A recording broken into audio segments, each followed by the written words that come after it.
Alright. Hello, everybody. Welcome to Astatos. I haven't played this game in so long.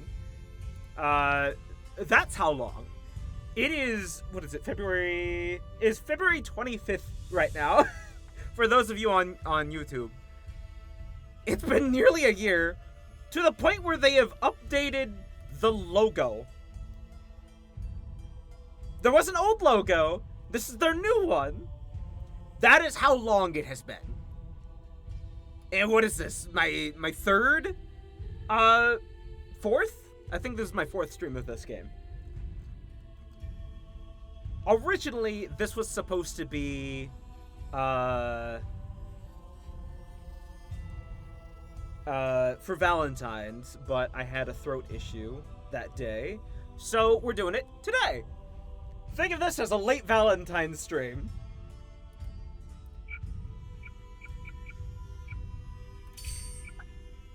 Trials have been integrated into story mode. No thanks. We've done it several times. We've done it several times. There's a whole new chapter too. Hold on. There we go. My mouse feels better now. Also, y'all can't see my mouse. Let me fix that so y'all can actually see it, because it does kinda sorta matter. There we go. Hold on. There we go. City of Peace. Start.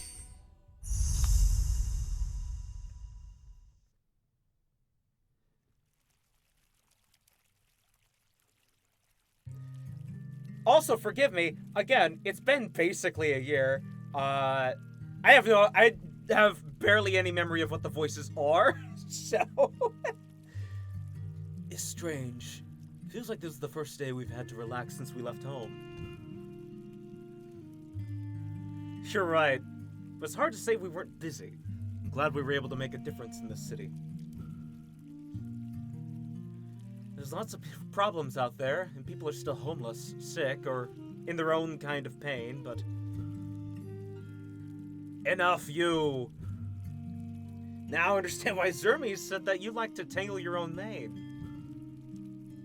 We've made a world of difference since we first arrived, and well, how should I put it? Taking a break is like a breath of fresh air. I think in the previous ones, I kept their voices basically the same, because they're both technically the main character. It's just easier that way for me. Resting is a chance to clear your mind, to give yourself a fresh perspective. I'm not complaining, it's just that... What was it? It was like right here. I think so. Right! No, I'm not complaining either. This is so damn wrong!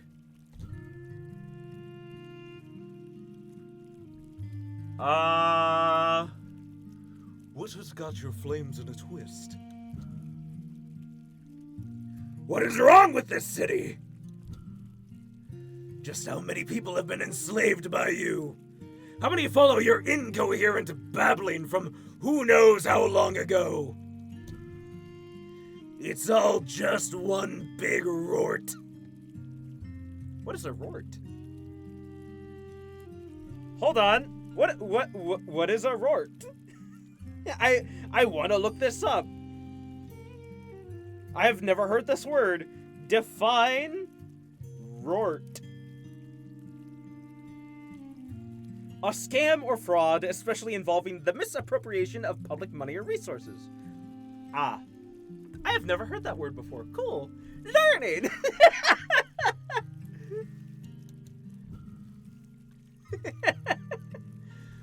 Whine all you like. You just don't want to accept your own failure. My failure? Humiliate me all you like. It's simply a fact. Okay, I don't want to hear any more out of either of you. Do I have to ask you to go outside? But... I mean no disrespect. I just want to have my nice bath in peace. Oh, wait.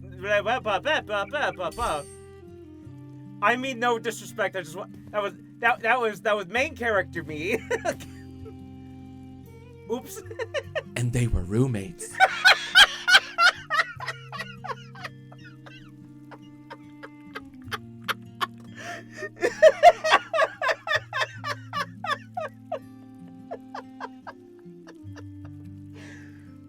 Perfect. Perfect. Yeah, take it outside unless you're gonna play cards or hockey after this.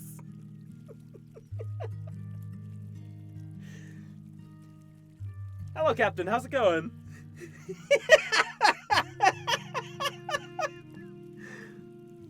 Ah, you're here, gentlemen. No, not that. Ah, you're here, gentlemen. Lord Sulpicius. It's rare to see you here. Is it?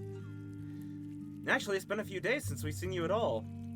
Look, it's been a while since I played this game. I don't remember much of anything. Other than, the one part where... I forget if we said yes or no to assisted suicide.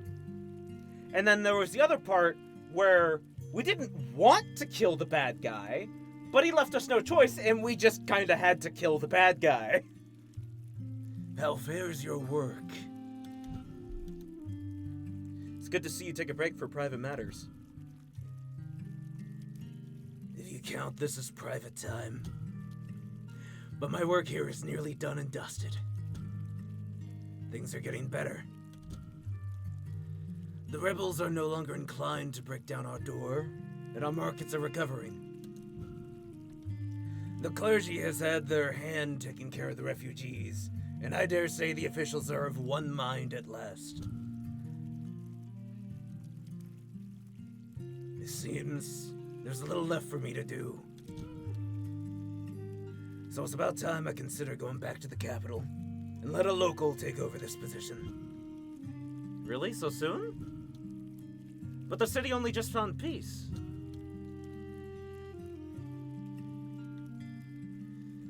Ironopolis may be stable, but the rebels remain a threat to many other cities. I believe my duty here is done. Also, I'd like to ask you both something else on this matter. What so? Are you two willing to come to the capital with me? Huh? But why? I need your talents. As I said, many other cities are threatened by the rebellion. I'm sure you two and those heroes of yours could do much and more. Why the capital? Trouble brews ever larger within our walls. Not every battle is fought on the front lines, but... well, you'll know when you get there. But we're just... Crown mages is nothing but Oh.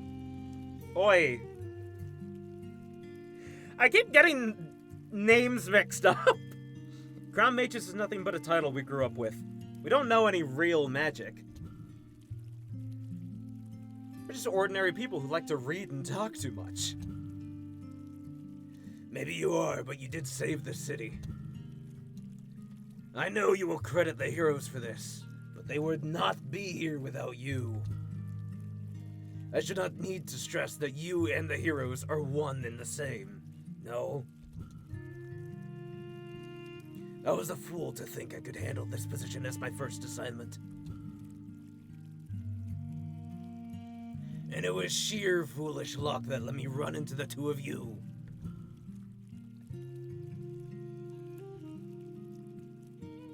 Well, Wow.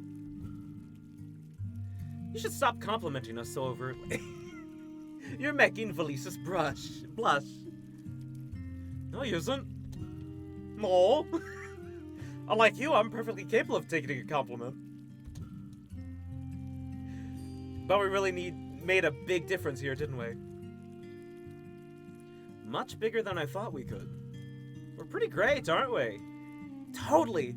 Fantastic, even. We killed a guy. And humble. Don't forget humble. Totally humble. We love your compliments, though. Very humble. I love it when you're stupid.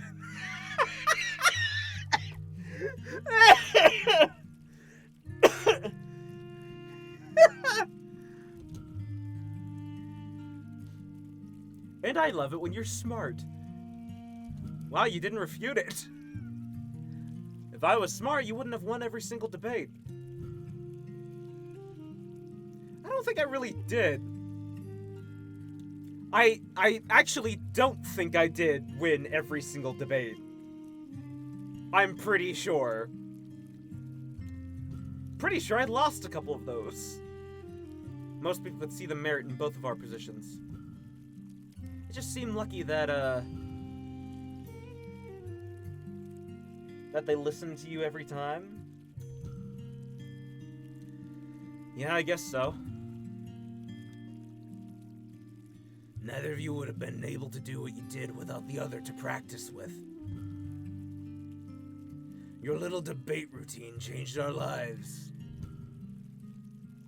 Sort of like the two others we know.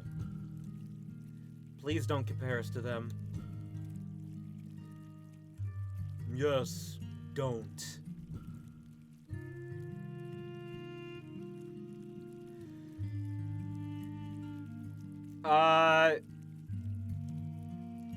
Makari Hari is the angel, yeah.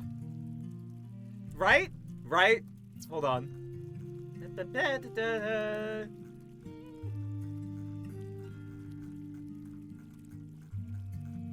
Oh, you're not even good at... Cool. I'm pretty sure Makari Hari is the angel. Mukaki is the devil. I think it's... These mortals are getting too comfy with their success. But it's hardly surprising. Their lack of respect for divine authority is clearly your fault. I think I'm getting that right. Anyway, I shall go make the preparations. It would be best if you two could join me later today. So soon? We've barely had time to take a break. There's always time to relax, if you know how to make it. Well, you don't need to convince either of us of that. Hey, I earn my bathing time. Most of the time.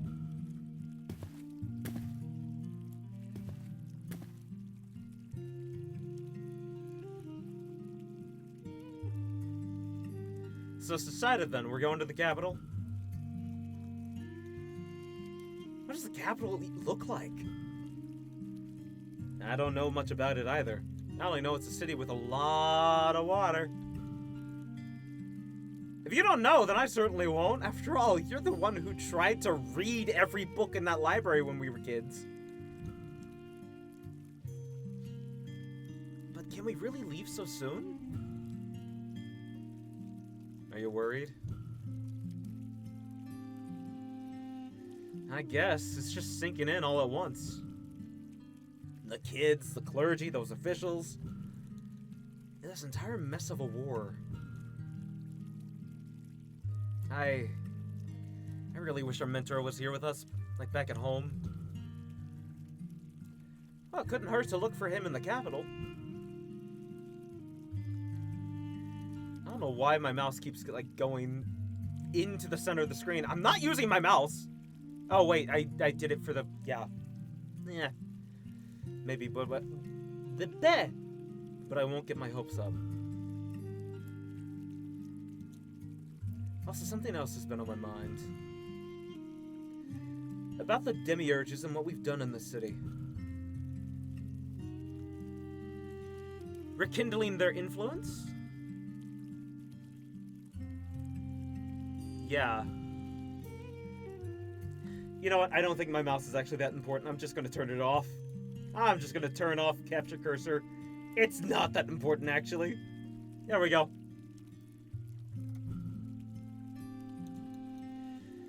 Maybe we're doing a good thing? You sure about that? We don't know what story our actions will lead to.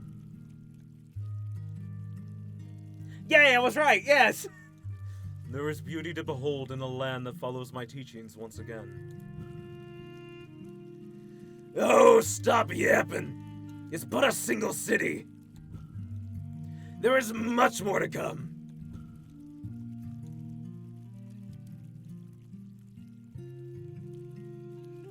See? Who knows what the next page will hold? Now you're the one stressing out. I don't know. Is it really safe to read on when you're afraid of what the ending could be? Or perhaps we're more alike than I thought and I'm worried over nothing. Do you need a hug? I will consider it. Let me know if you need it.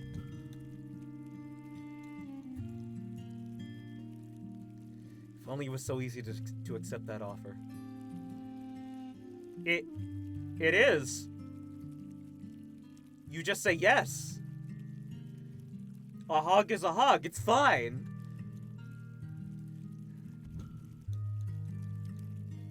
What did you say? Nothing. I just feel a little restless after sitting in one place for so long. We should go.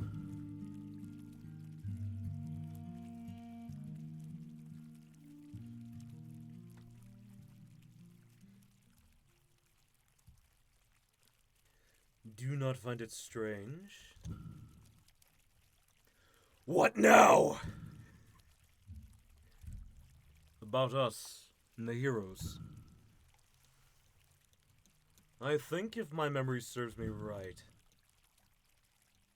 did we ever actually speak with the four back in the old era? How could that be possible? You must have finally lost your mind. Truly, I must have already done so.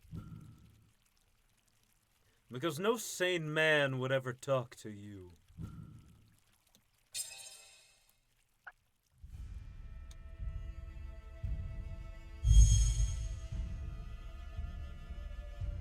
Okay.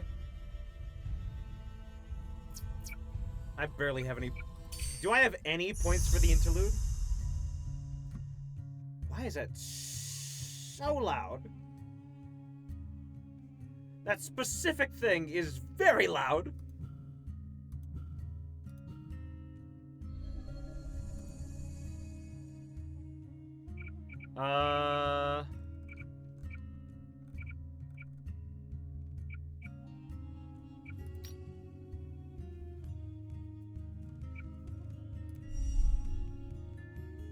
So I need 100 for that. I only need 50 for that. 100. Okay, so there's still... I still need way more. Journey anew.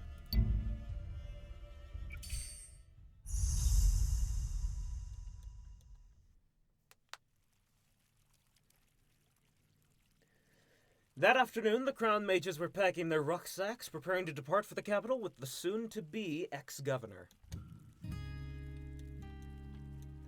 Have the two of you packed everything? Don't trouble yourself with too many possessions. Anything you leave behind will be well taken care of until you return. We don't own very much, though all of Valisis' books often prove hefty. Weren't you the one telling me I should build more muscle? You won't be building it if I'm the one carrying your things. You're getting so toned. It's a good look. Thanks.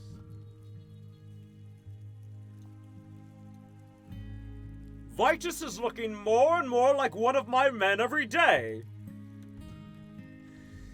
It's a pity they both aren't talented magicians. Incorporeal grimoires save space and trouble. Oh, fuck. What was Zermi's voice? I also don't think I did Krokos, like I did before.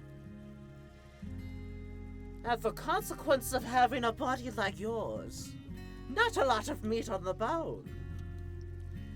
My apologies. I'm not interested in appealing to your sick desires. What the fuck was Krokos' voice?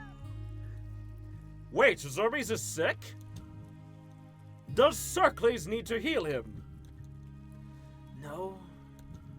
He doesn't need me. Well, there are some places you could check to be sure, but we'll need a lot of oil. Everybody shut up!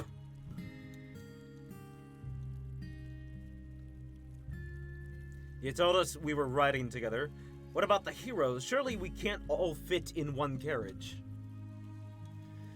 I have an additional carriage that I usually use for servants. I hope it will be acceptable enough for our honored guests. Krokos looks like he had just swallowed a spider. Just one carriage? I forget what the fuck your voice was, I'm sorry. Looks like we'll have to share, kitten. A servant approaches the group before whispering something to Sulpicius. Good, bring him in. A familiar face enters the hall.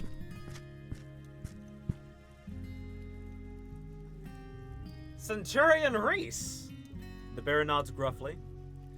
I've been advised that we'll require further protection on this journey to the capital, and I presumed he would jump at the opportunity. I think I gave him an accent. How will these men my life, your grace? I think? Then you've already said your goodbyes. Not that many to give. That's best we all set out. Shall we leave, gentlemen?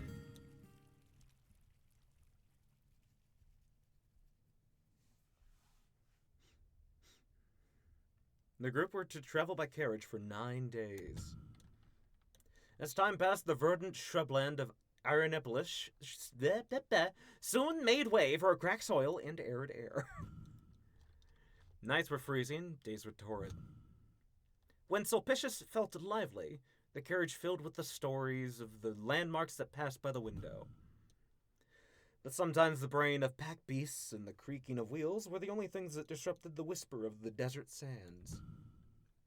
On the final day, Sulpicius broke the silence with a tone of determination.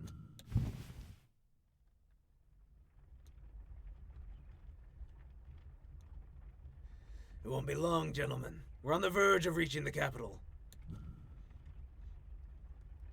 You mean we'll finally get to move around again? You move plenty in your sleep. Good to know, but I don't remember asking. You'll both have plenty of room to stretch soon enough. Try as you might, you could spend weeks exploring the capital and yet fail to see it all. Sounds exciting. Or overwhelming. I thought Ironopolis was big enough. It's a mere fraction of the capital's greatness. That's good. That's good and all, but I don't want to get distracted. We have a reason for being here. We don't know the motives of the rebels, and even less about how to stop them. At the very least, we know the rebels are set on conquering the lands of the Republic. They're uncompromising and will not hesitate to murder for their goals. We have first-hand experience to attest to that. If peace isn't an option, at the very least I wish to enact a plan to retrieve the Academy. There must still be so many secrets there that our mentor knows about. I just thought you wanted to go home. well, of course. But now that the demiurges are unleashed, we have many more responsibilities to contend with. That's true, but... But what? You don't sound as wistful about home as you used to. Is that so? Well, maybe I'm just exaggerating. It's hot. I'm probably just overthinking things. Say, Sulpicius, when will we reach the capital? Trust me, you'll know. We'll know? What's that supposed to mean? Just all of a sudden, city skylines, and then they feel it before they see it. The air is different. Each breath they take is crisp and cool. The very ground beneath the carriage is sprouting with greenery and life. When Vitus pokes his head out the window, he sees at first what he thinks is a mountain. But in truth, it's a structure. Breathtaking, isn't it?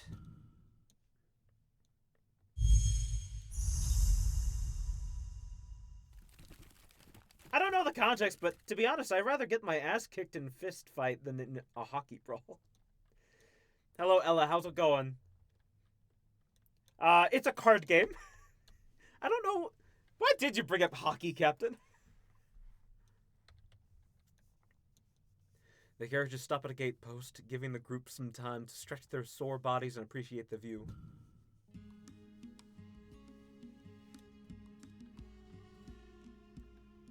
Welcome to Satora. The air feels cooler here. It was built around the largest water spring on the continent. Centuries ago, before it was a city, it was our founding father's personal spring. A practical oasis in the desert that surrounds Satora.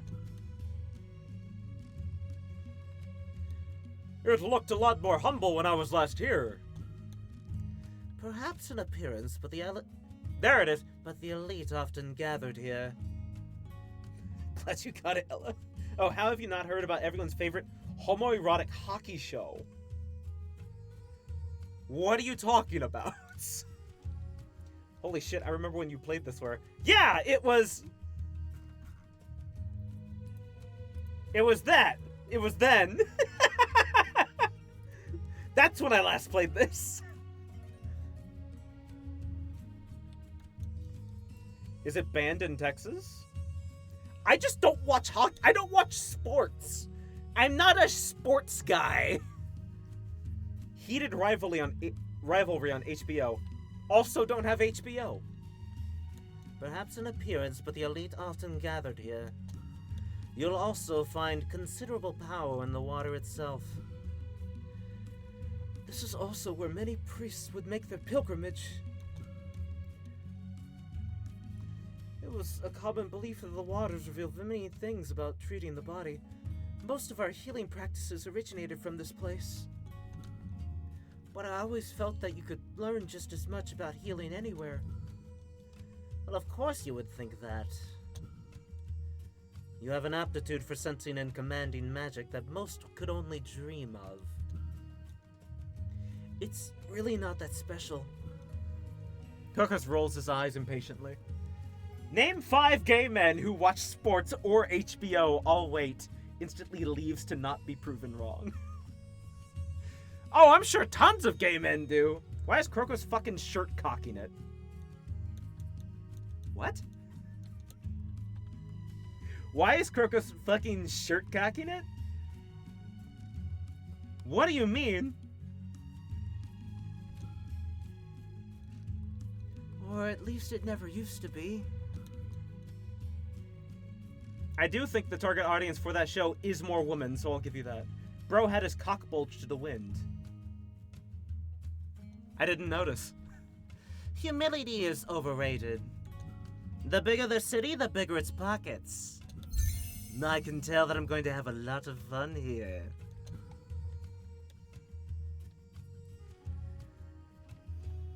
The guards have approved our passage. Back into the carriages we go, gentlemen. Oh, come on! My ancestral home is nestled in the market district, so you're all in for a treat. Why does Zermy sound like Stewie Griffin? Look, I'm trying. I'm one guy, okay? What the deuce? What the devil? Running through the capital leaves the crown mages stunned. The two awe at the strange structures distributing water throughout the city, like vast rivers that foster life wherever they flow. Become multiple men. The nearby gardens overflow with all manner of plants they have never seen before. The carriage stops at a home nestled between a row of other similarly grand buildings. Oh yeah, also I will show this again. The logo has changed as well. That is how long this has been since I last played. The logo is completely different. It's like a year between playthroughs. Here we are. Feel free to stay here for as long as you need. There's plenty of room. You'll be hard-pressed to find a more welcoming abode. Generous as usual. This is stunning. Come, let us get you all settled in, and I must bathe quickly. It has been far too long a journey. Why the rush? Are you going somewhere? I've arranged to meet with the director at once regarding the current status of Ironnipolis, and to arrange for my replacement. Though I wish I had the time to show the two of you the city. I have so many fond memories of this place when I was so young. I have these men in your care, Centurion Reese. I trust no harm will come to them. I know how to swing a sword, your grace. Right then, I'll be on my way. Sulpicius takes his leave as his servants begin to put away everyone's belongings. And there he goes. Always busy, that one. I'm still taking this place in. Sulpicius is such a nice childhood home. Bit too nice for my taste, but I can't complain. Shelter's shelter, even if it has frills on the door handles. I don't believe there's such a thing as too nice. For once, we agree, kitten. I'm going to make myself nice and cozy here. I deserve something nice after riding in a cage with all of you for a week. I don't like how I find some of these character designs hot. Not because I'm against furries, because I think I like muscular people, and this is awakening that within me. Oh no! You deserve nothing, but you are allowed to stay here all the same. As if I need anybody's permission to go where I please. Not that it's ever hard for me to get permission. You're lucky I'm the one you never have to ask. Herclough wanders around, investigating the many displays of medals and art adorning Sulpicius' home. Which is really weird, because otherwise I'm fairly asexual. I mean, asexual people can find things attractive. You're against sex. That's the thing you're against. Aromantic people are against romance. And then there's both, who are just like, nah, I'm good for any of that. I don't need somebody else. I don't need somebody to touch me. I don't want that. It's fine. You can find things attractive without being sexually attractive. You know?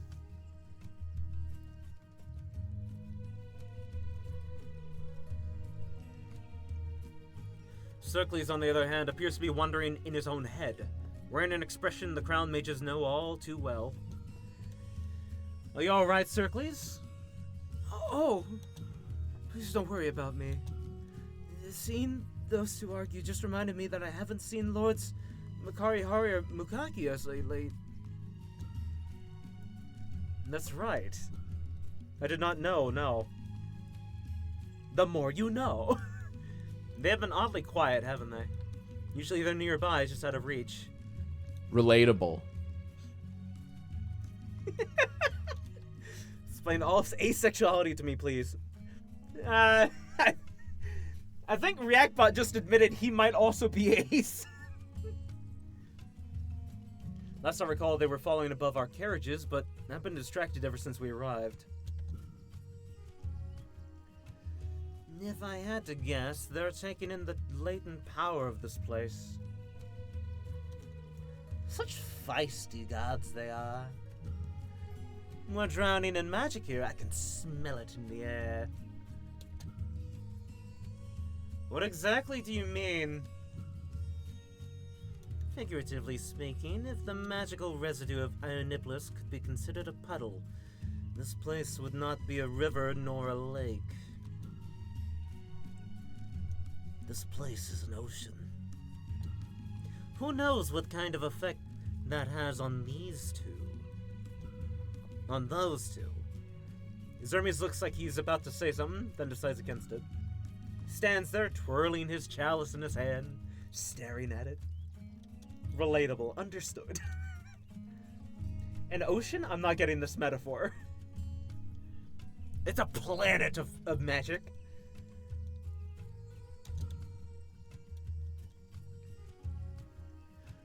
I'm feeling a bit overwhelmed myself. I think it's best not to worry about the demiurges. They'll show up on their own time. They always do. I suppose you're right.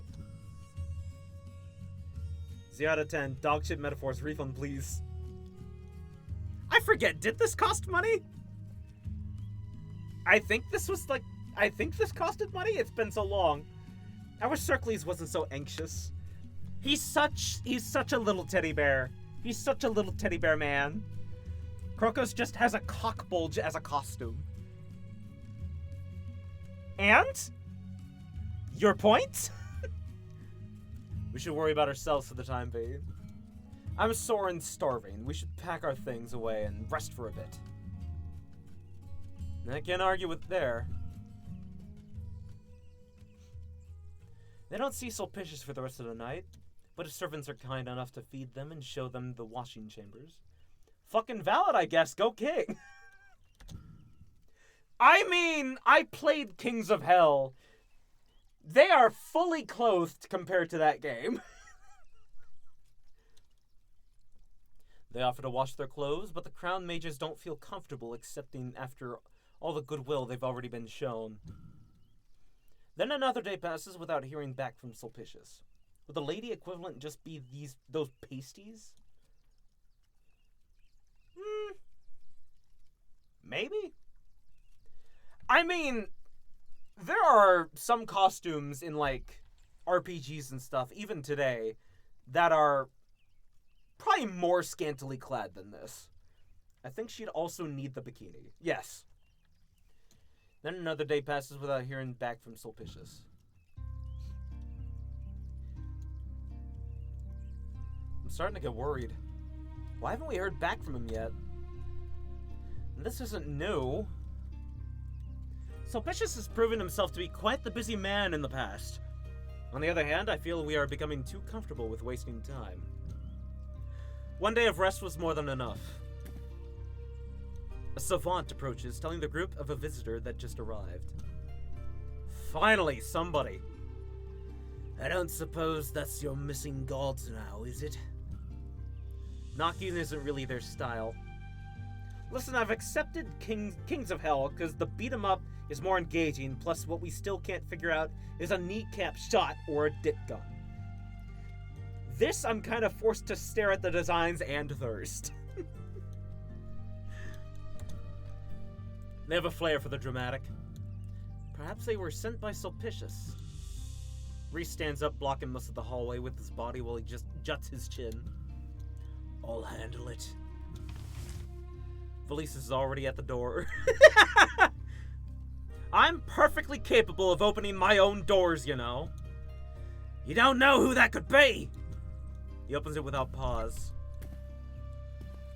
Blammo! The person on the other side certainly is a stranger. He's a polite-looking fox, dressed in the clothing of a noble who looks to be about the same age as the crown mages. He looks like a villain. He looks like a villain. I think we're gonna have to kill him. Again. I'm sending Ware a strongly worded letter for awakening things. Is Valises a dragon?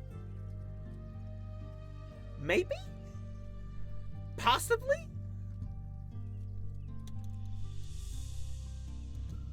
There's a skip and a step and a spark in his eyes that reflects warmth and curiosity.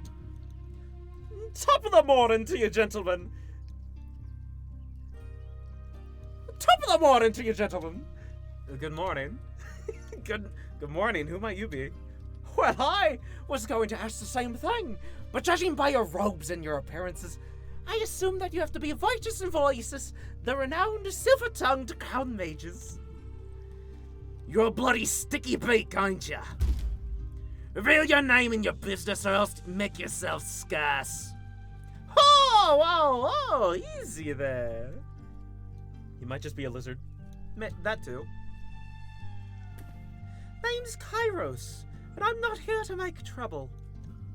But you might as well call me the welcoming party, because that's why I'm here. I owe Sulpicius a favor, so I agreed to give his trusted town mages a tour of the city when they're able and ready. He looks like a villain, but the description makes him sound like the local simp. No offense taken if you turn me away, of course. Kairos is 100% a villain, though. I'm just here to do a good turn. I'd appreciate the opportunity to give your men a tour and show them a good time, since I'm not much good at anything else. Reese keeps his paws pressed against the hilt of his sword, as the others try to get a look in around his large frame. How good of a time. Quite. This is Vitus. But I think that's supposed to be Kairos? I think that's supposed to be Kairos speaking.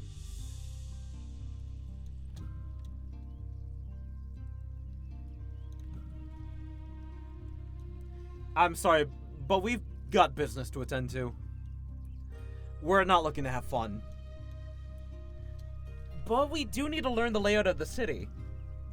Well, I'm just the man for that. I know this city from the tip of my nose to the back of my tail.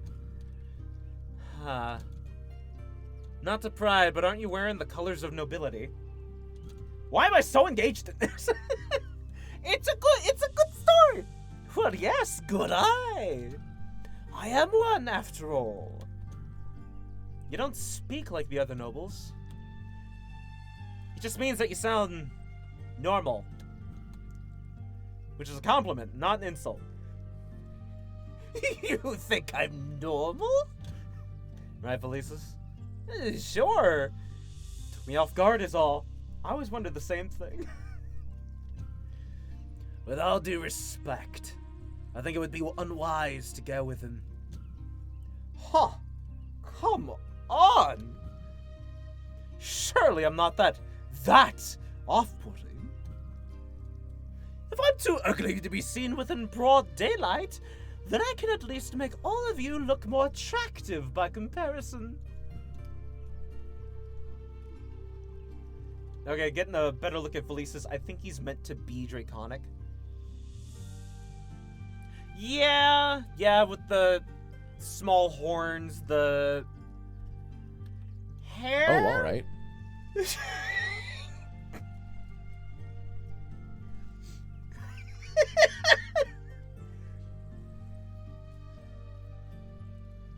I think I'm awakening a Reactbot too. Reactbot, please explain something, literally anything, and you better not say Bazinga. He's just being cautious, which is his duty. In fact, I think you're rather nice to look at. Oh, yeah? His ears perk up and his tail moves from side to side. Wait, God, if he said Bazinga, yeah, I thought he might be a shark first until I saw the horns. Nah, not a shark. Not close enough. Vitus. I just meant that there's no reason for us to be rude like that. We have no good reason to distrust him. After all, we have 5 bodyguards. Surely, that's more than enough security if he did try to pull something. No offense. None taken. Wise men are always prepared for anything. Safety in numbers is always a good strategy. This city is old and monolithic. There are plenty of thieves and all manner of violent criminals you could run into if you find yourself prancing down the wrong alleyway. Right then. He clasps his paws together. Shall we begin our tour, or should I leave you be? We've waited round for long enough. Let's go. Oh, we're not even gonna debate? Okay, whatever. Reese begrudgingly agrees to not complain while the group explores the city with Sulpicius's associate. Quote-unquote, possibly Sulpicius's associate. Upon leaving the estate, the crown may just get a better look at the view outside the house.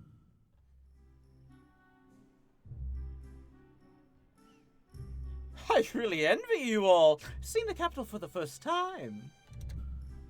I'd pay a handsome sum to see it all with fresh eyes. I thought they were hair at first. And he just had a white streak. No, the white is his hair. Even now, it's still a lot to take in. I'll do my best just to make it a bit more comfortable then. Going north for several blocks leads you to the House of Lords, the House of Commons, as well as the coveted hanging gardens of the city. Yeah, and I realized that after a closer perverted inspection. I wonder how those arches carry water vertically throughout the city. Is it magic? Croker sighs loudly at Valise's remark. The fox just scratches the back of his head, picking up on the tension. Not really.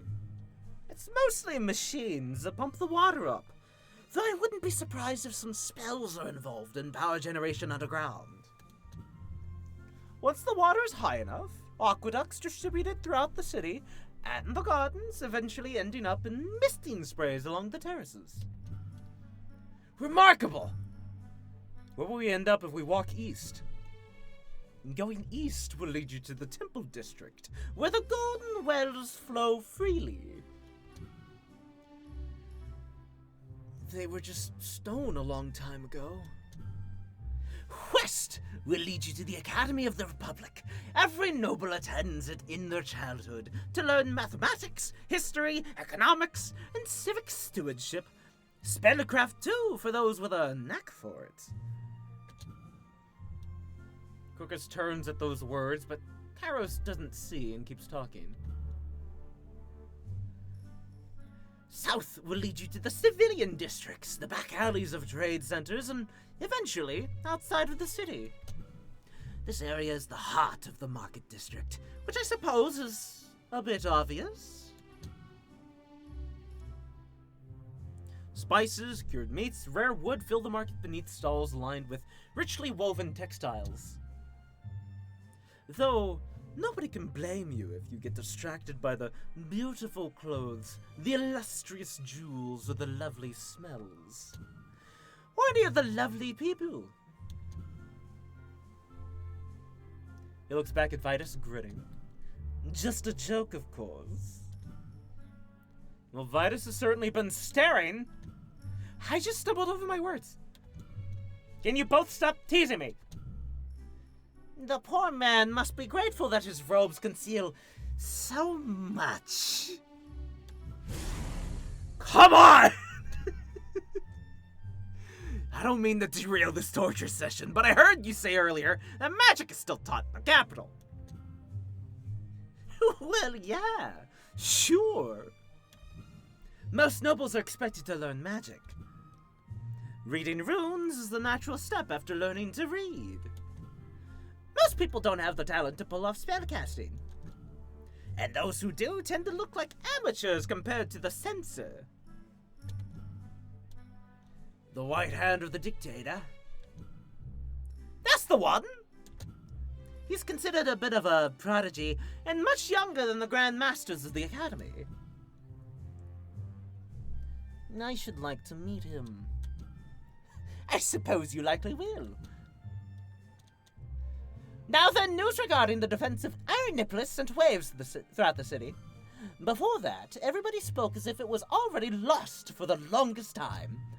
Then news of the crown mages and their miracles began to spread. Of course, there were just as many accusations. Nasty ones. Oh, really? And what sort of things are people saying?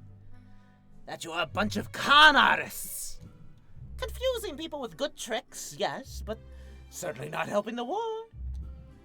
And they say the news of victory at Ironnipolis is nothing but your propaganda. A way to spread the good word of your false doings. And what do you believe? Me? He barks out a laugh.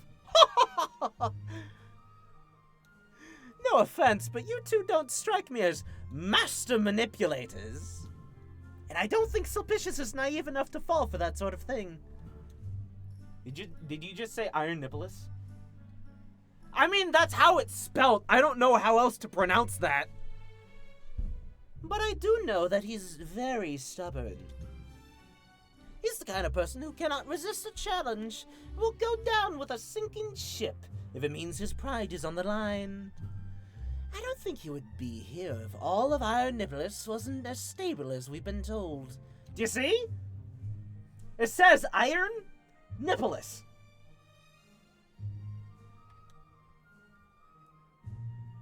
I don't know how else to say that than Ironnipolis. Perv. It's clear he's confident in the security of Ironnipolis, and so I am confident as well. That's putting a lot of trust in one man. I'd like to believe that I'm a pretty good judge of character. So would I. Then we have already had something in common. There are lots of people in the city. If there's somebody worth knowing, chances are good that I'll know enough about them. It's just a side effect of attending so many banquets. Usually I would agree. But in a big city like this, there are many informal places to pick up all sorts of rumors and juicy gossip. You catch on quick! Not to doubt you. If you're as informed as you say you are, then you must understand that there's still a war going on. Surely the people here understand that too. Well, why don't we all shop around for a while? Perhaps you'll find your answer. Ironnipolis sounds like a BDSM porno town. Is that really the best use of our time? I would rather research for where Sulpicius has gone. I think we should do what he says, Valisus. If he didn't know what he was talking about, I don't think Sulpicius would have sent him. Besides, we should familiarize ourselves with the city. Fine. Just a little bit of shopping, then. Just a little bit. Wee bit. The crown mages walk from stall to stall, taking in the sights of the market, all the while keeping an eye on their companions. Zermes slips away into a perfume store that catches his interest. Krokos peruses a stall of magical paraphernalia, debunking most of what he finds under his breath. Just a smidge of shopping. I like how he goes into a magic shop and he's just like, No, that's bullshit, no. Derivative, no. Bullshit.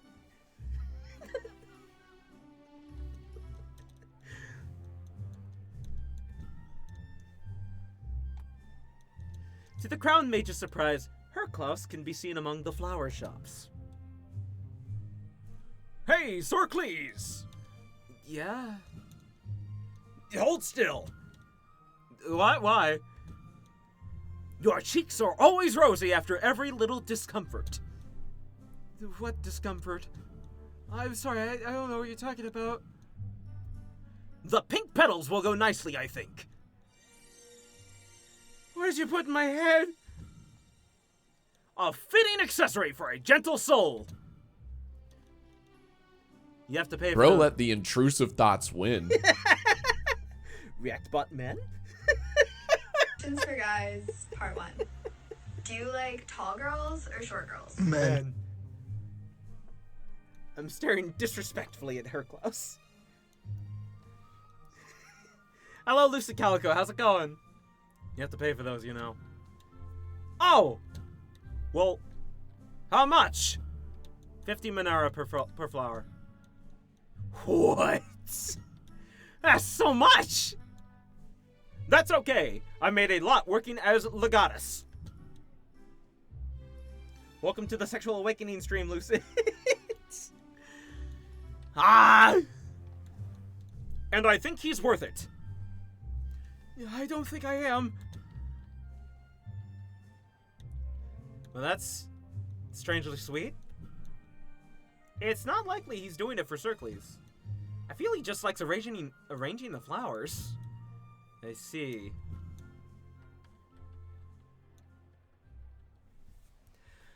The Crown may just try to listen for any word about them, the war, or any way the city might be affected by the rebels. Circles is just a fucking cinnamon bun of a man. I love him. But in truth, the capital marketplace doesn't seem to be affected much at all. A few wealthy customers complain about the lack of variety, blaming the rebel soldiers. But the bevy of goods before the Crown Mages was more varied than any stalls they had seen in their lives.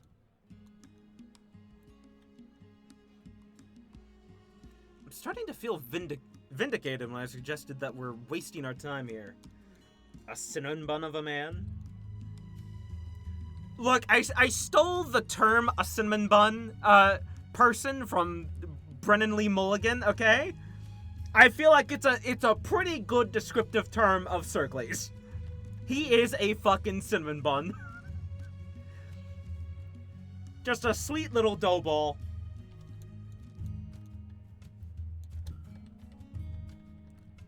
Everybody seems fine and unaffected by what's going on with the war. I agree, it feels very strange. If I lived here, I would be hard-pressed to realize there even was a war going on outside these walls. Everything we could ever want is at our fingertips. How could a place like this exist when people were barely getting by in Ironopolis? I can't wrap my head around it myself. That's it. We didn't come here to shop. Hey, Kairos! Yes? I don't need to listen to complaining shoppers anymore. We want to know why we had to struggle so hard to keep Ironopolis when everything is going so well in the capital. It's clear that there are plenty of resources and plenty of military forces here to spare. Why aren't they doing anything to help? Why do you think? Are you seriously asking us? We lost our home to the rebels. Valises is upset and so am I. How are we meant to enjoy anything, knowing that we can't return to our academy, knowing that people outside of the city still need help? If you know so many people, then why don't you tell us what's going on here? So quick! I can see why Sulpicius put so much faith in you. You're both right. The problem isn't what you're hearing, it's what you're not hearing. The people here are disconnected from the world around them, comfortable but ignorant. They aren't on the front lines, have never seen war. I wanted you both to experience this and be prepared for what's to come. What's to come? Me! The House of Lords and the House of Commons are locked in bureaucratic stalemate.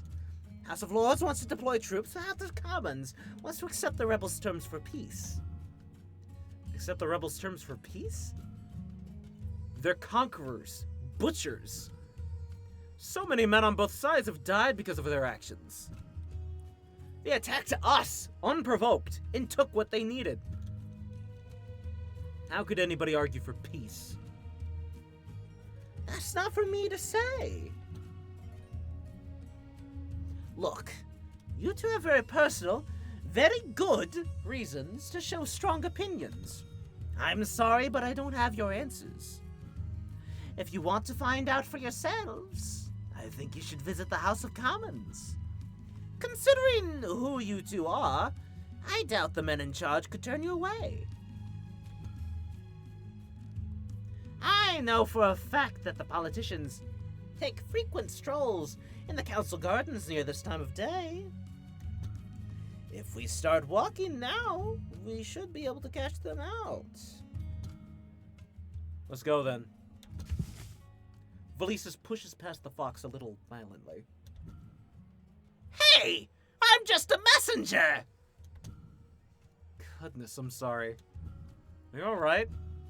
Oh, I'm perfectly fine. I've been hit much harder than that. Usually in bed. The sudden anger just surprised me at all. He doesn't mean to aim it at you. When Valises has his mind focused on something, it's best not to stand in his way.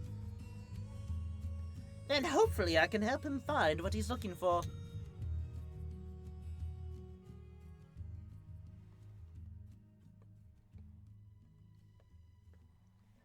Sorry. They walk for half an hour past stone bridges and pools of crystalline water till they find themselves before the imposing structure that towers over the capital.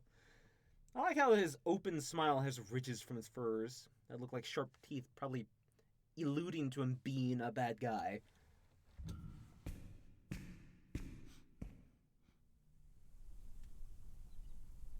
Kairos chimes in as they walk.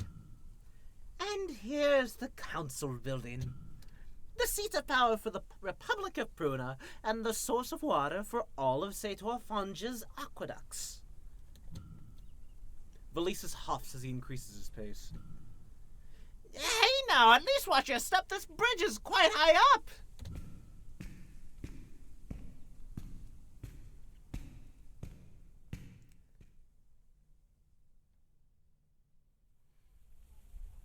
Garrus directs the group along the western outskirts of the council building, where they enter an elegant garden flanked by aqueducts and brimming with greenery.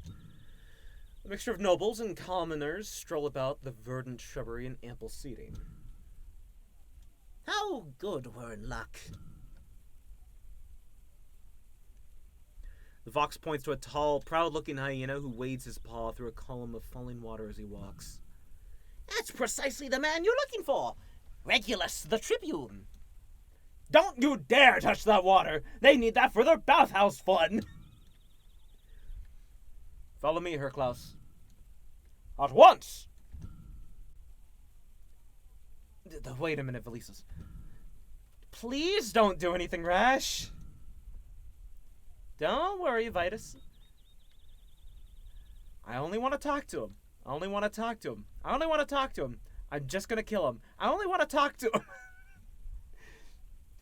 Tripping Regulus, I have a few questions for you. Hyena turns his head quickly, but smiles warmly.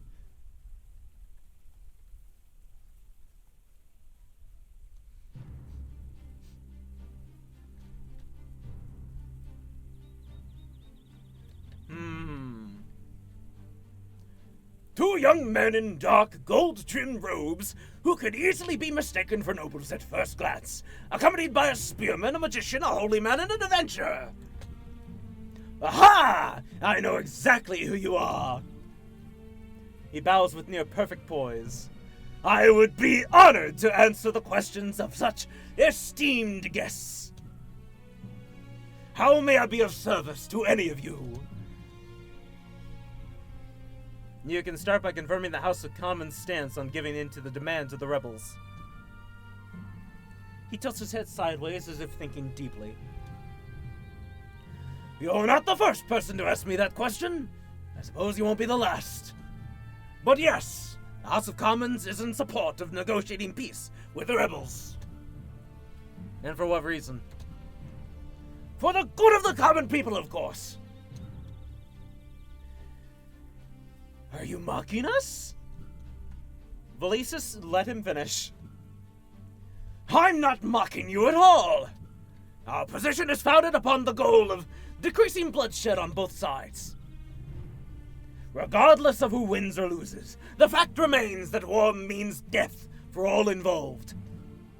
It's not often that toll is paid by the rich or elite who can afford to sit safely at home. And most of the common people do not wish harm upon their families.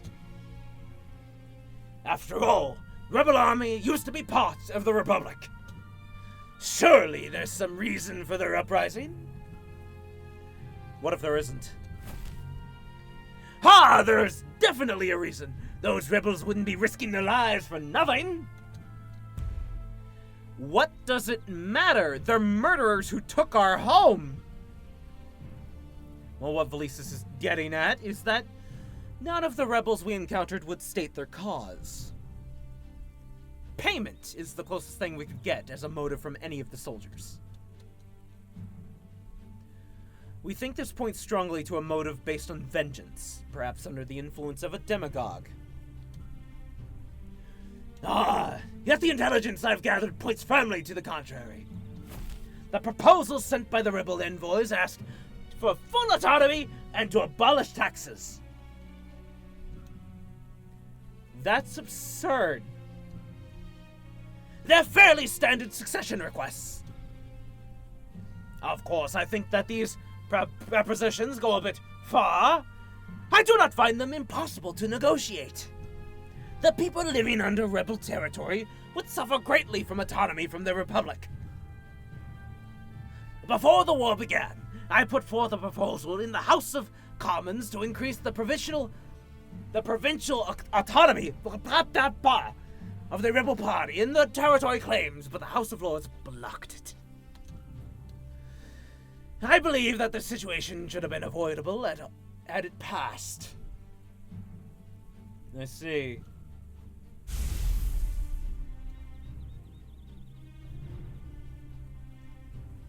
Well said. Wow, just banger after banger, React Bot. Jeez. What should have been avoidable is allowing your treachery to persist. I don't know who's talking. Crown mages turn to a shouting panther a distance away from them, rushing towards the group. Conspiring with the enemy should not be tolerated.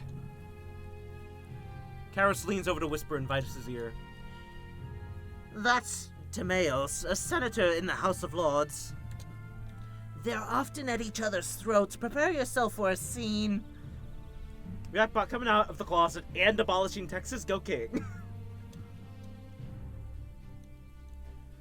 Lending an ear to negotiation does not necessarily facilitate conspiracy. The only treachery we endure is that caused by administrative failure. Panther doesn't even look at the hyena as he turns towards the group.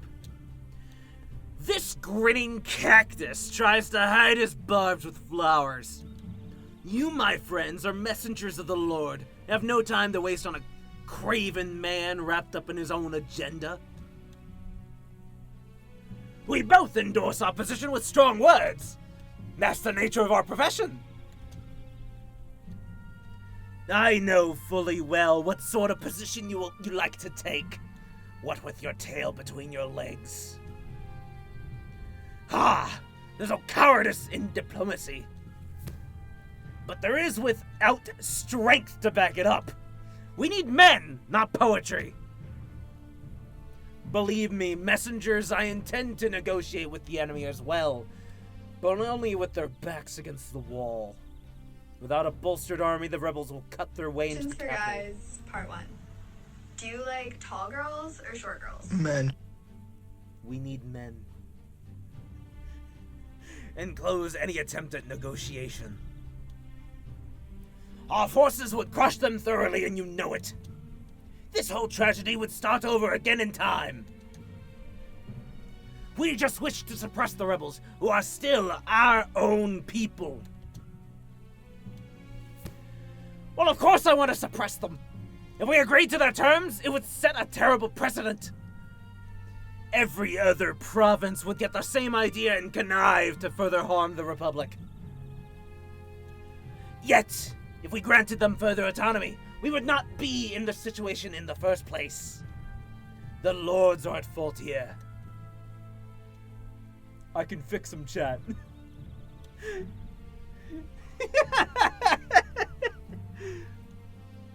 This would be over by now if the Commons hadn't connived to undermine the positions of the Lords. The two men stare each other down. Aha! These are old arguments. We'd be best to not repeat them in front of the messengers of the Lord. That's something I can agree with. Then let us reconvene to an area where our voices should be heard. After you! The two stalk off, neither allowing the other to go first, so they maintain a distance as they walk side by side. Wait, they're leaving? Weird bunch. That gave me a headache. What happened to his flowers? Where's his flowers? He had flowers in his hair! That afternoon, the Crown Mages search for Sulpicius around the city, but eventually they give up and return to the residence. I'm a little lightheaded after all that screaming.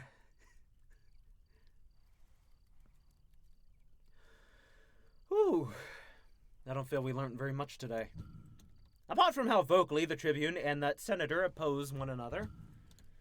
Sort of like another pair we know. Well, not exactly. It's a little hard to explain.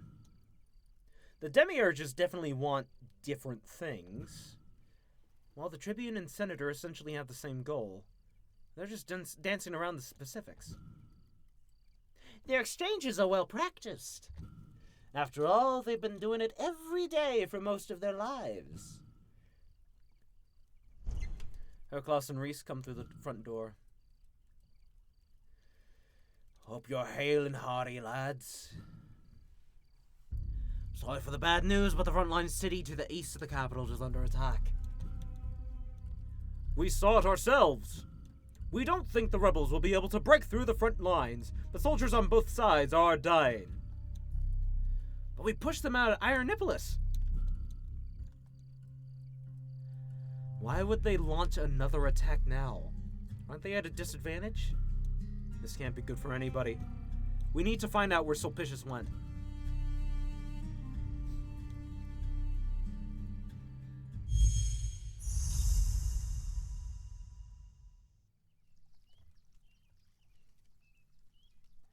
Another day passes without the Crown Mages hearing from Sulpicius. Valisus has taken up the habit of pacing around the estate and muttering under his breath. What's taking Sulpicius so long? We're wasting too much time. Well, at least I've had some success. I caught him twice in 2 different taverns in the middle of the night. He had only a moment to spare. He looked tired and unwell. All I could get out of him was that a man named Nikos was causing problems. Who's that? I don't know much, aside from that he's quite famous as of late, and that he's very, very rich. Is that meant to be impressive? You nobles are all used to being rich. The side of the fox's face twitches a bit. Well, I don't have room to complain, but you'd be surprised how far a commoner's wealth can go. Sounds like you know more than you're letting on. I might be implying something. How about you stop holding back the information? I'm sorry you didn't ask. Valisus, he's here to help us. Don't punch him. Then perhaps he should show a little more initiative. Tell me what's going on with the dictator. We're in the middle of a war and he's nowhere to be found. The fox looks very uneasy. The commoners aren't aware, but the dictator hasn't attended court for several weeks. What? He's missing? He's not missing. Rather absent. He hasn't been fulfilling any of his duties. As a consequence, his responsibilities have been pushed to his council. This is partly why the two houses can't come to any conclusions. How could this happen? Well, again, my sources keep naming Nikos. If you ask the censor, he might know more.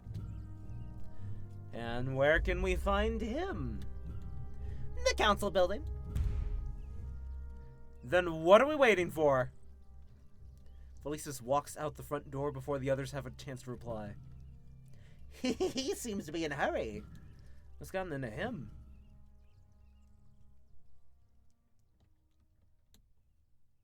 The others scramble to follow Felicis out the door towards the center of Sator Fanja.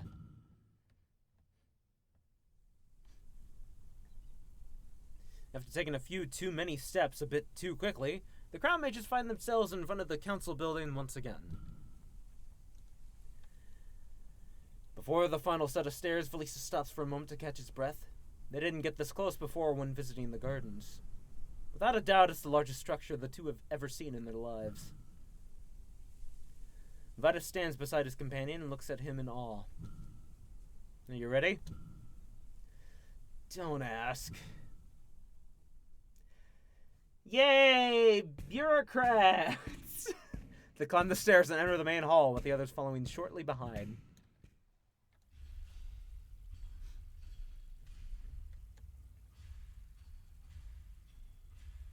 You know, pants exist! Even just like a bit of robe. In the center of the room, a jackal swishes and flicks his paw in the air, leaving indentations on slabs of wet clay that look to be freshly plucked from the water. Don't tell them that! He turns to the crown mages before they speak. His gaze is intense, but he beckons them warmly with a curling paw. Don't be afraid. His voice was deep, but playful. Welcome to the council. I could hear you coming from the bottom of the steps. I can fix him, chat. I hope our noble city has treated you with dignity and grace. You're the crown mages, Vitus and Felicis, aren't you? That's correct. Your reputations precede. My dogs are barking. Shut the fuck up, ReactBot! Shut up, you thirsty bitch!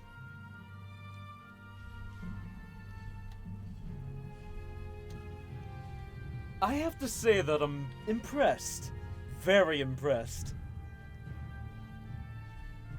Are you the censor of Pruna?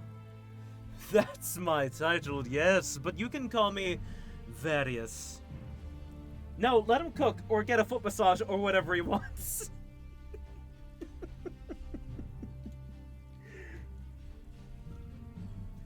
Just as I can call your men by their names too. Herklaus, Krokos, Zermes, Circles. He shakes each and every one of their paws. You're all living legends in my presence. In fact, I respect you so much that my hubris urges me to duel with you all. Would you all be willing to indulge in my vanity for a proper greeting?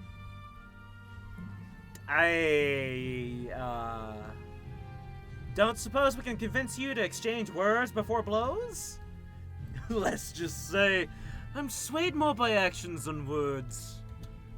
Join me in the House of Commons garden and show me what you can do. But be mindful that you don't cause any damage to the scenery. That would be unbecoming. I promise I won't draw blood. I mean, are we dueling, like, with just wooden swords? It doesn't seem to be a serious duel. Various beckons them out of the hall to an isolated area at the back of the gardens. Herclaus looks like he feels at home for the first time since they arrived. Finally, a bit of exercise! What? We're still going through with this? I don't know how to attack someone without hurting them. I'm not a duelist. Just watch over my Fochi and help guide my spells. Or maybe you could put your opponent to sleep. As for me, I probably shouldn't get too close. It won't be pretty if I do. But if this mutt thinks he can draw my blood, he'll sooner find out just how slippery I am. Upon hearing Zermi's taunt, Varius draws a crystal shard and hovers it between his digits. This makes my head hurt.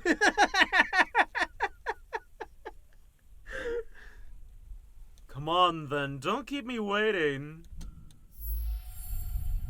Soundless wind blows through the censor's cloth and fur. It smells like rain. Oh, trial. Okay.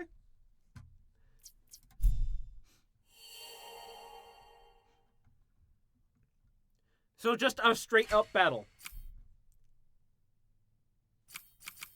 Does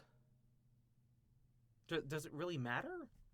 I guess Makari Heart or Mukaki. Lurk, I want to play this myself now, so I don't want spoilers. Trust me, it's gonna be a while before you get here. You'll probably forget what happens. You have a good time lurking, Ella.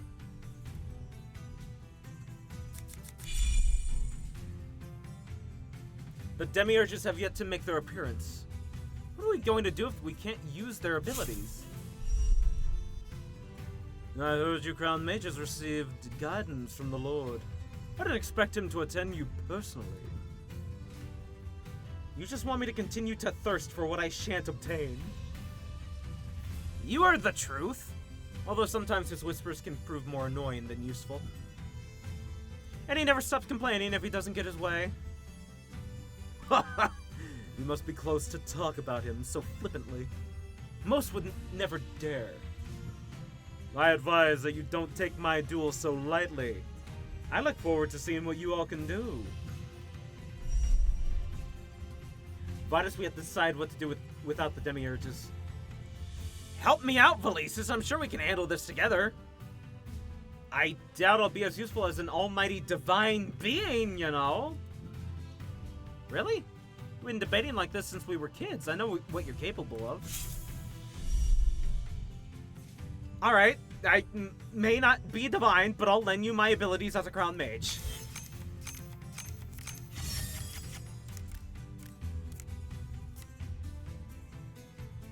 I want to... Oh, no. I want to...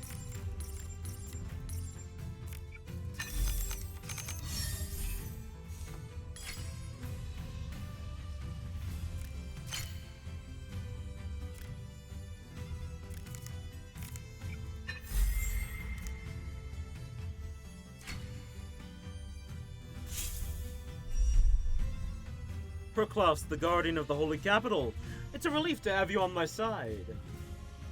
Sparring as the opposition is good practice. I'll follow your lead.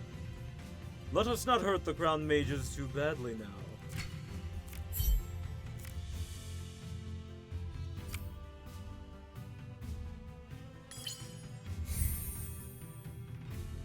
Oh, come on!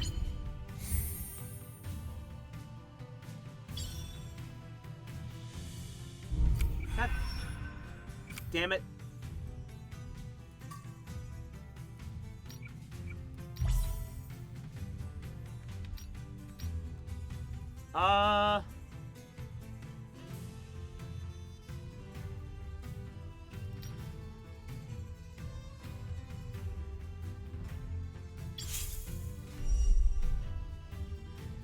The great savant Krokos. I hope you don't mind my scrutiny of your technique. Oh? I thought the likes of you would have surpassed the magic of aeons ago. Time has eroded much knowledge. Society has eroded much more. You must know this well, Krokos. I don't have any energy.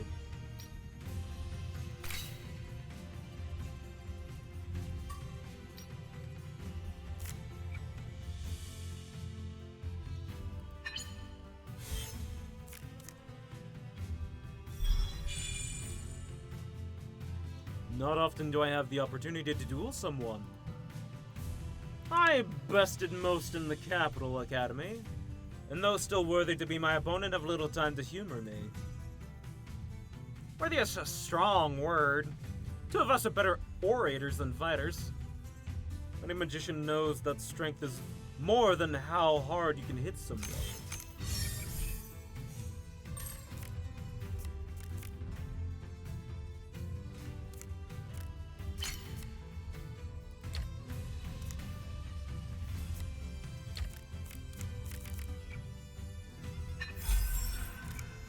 Okay.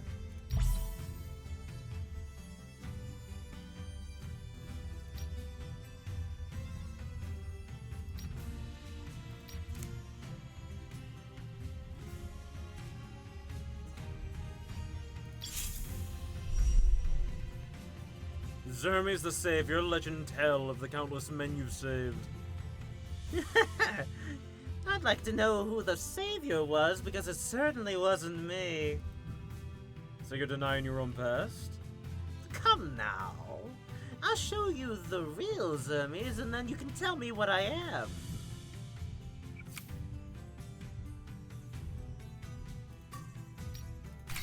Honestly, yeah.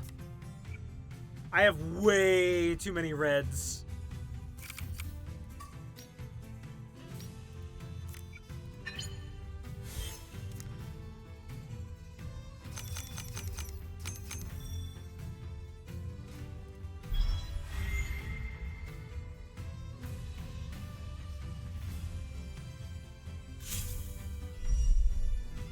Circles, I trust that you will heal my injuries.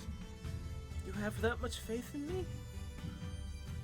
Your legend speaks volumes of your kindness. Don't hold back, Crown Mages.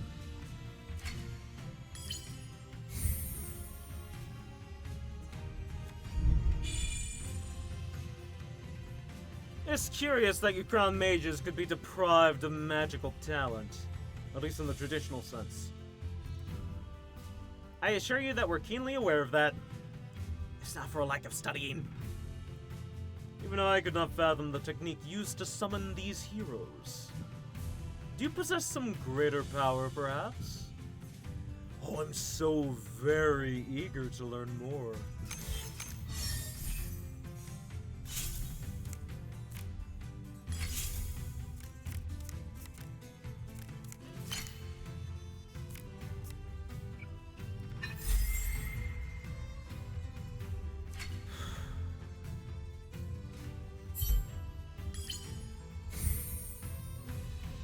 God damn it!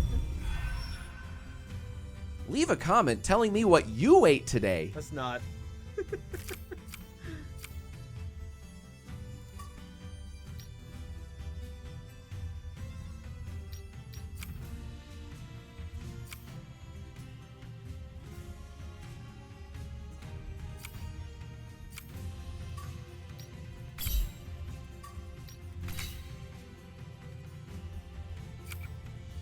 God, I need energy bad.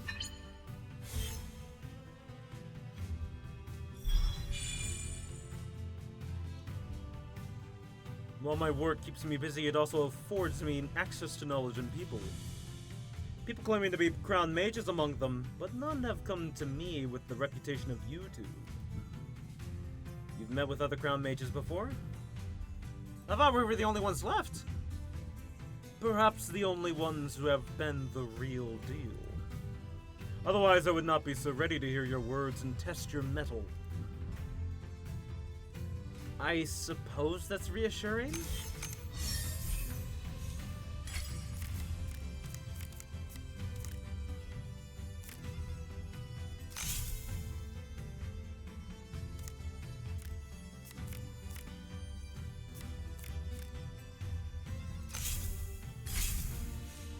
God!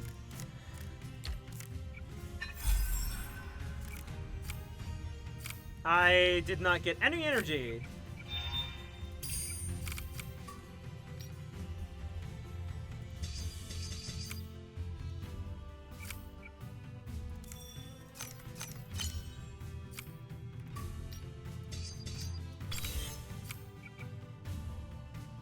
Fuck you.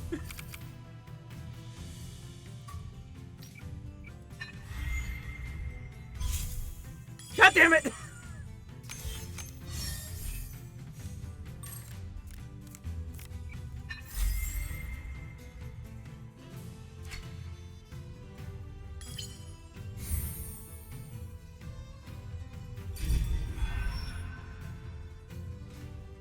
God, I really am useless without the Demiurge's help. We're a team, Valisis. I think you're doing fine. Why are we losing? I just need to do better for the both of us. No, I'll be disappointed if you lose. Hope before you lose this duel. Oh, I'll be disappointed if you lose hope before you lose this duel.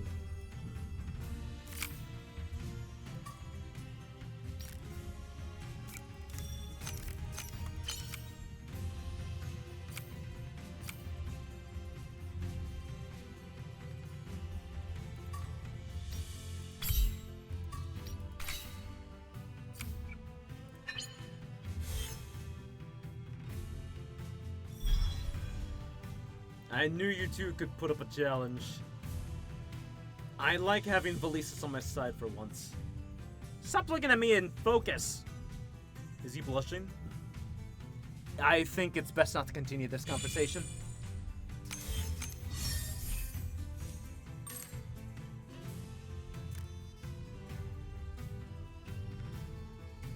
Well, that's not good.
Nice!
Damn it!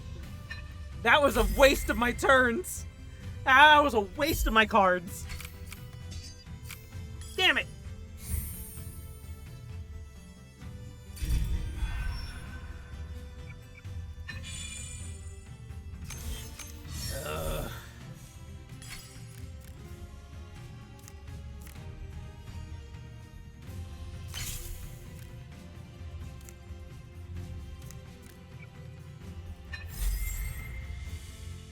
Please don't kill me.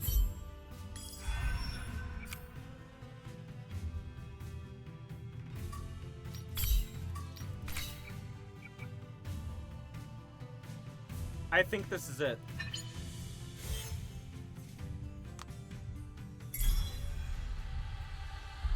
Hush! Oh, not bad at all. You definitely know how to make an impression. As is necessary for the censor of the Republic of Pruna. How modest of you. I was close.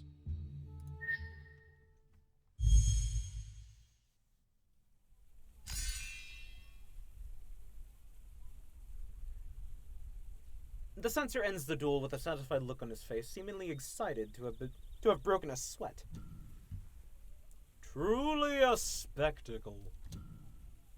The censor pants, catching his breath. Now then, I'd appreciate if you'd return to the main hall with me. I prefer to work while I talk.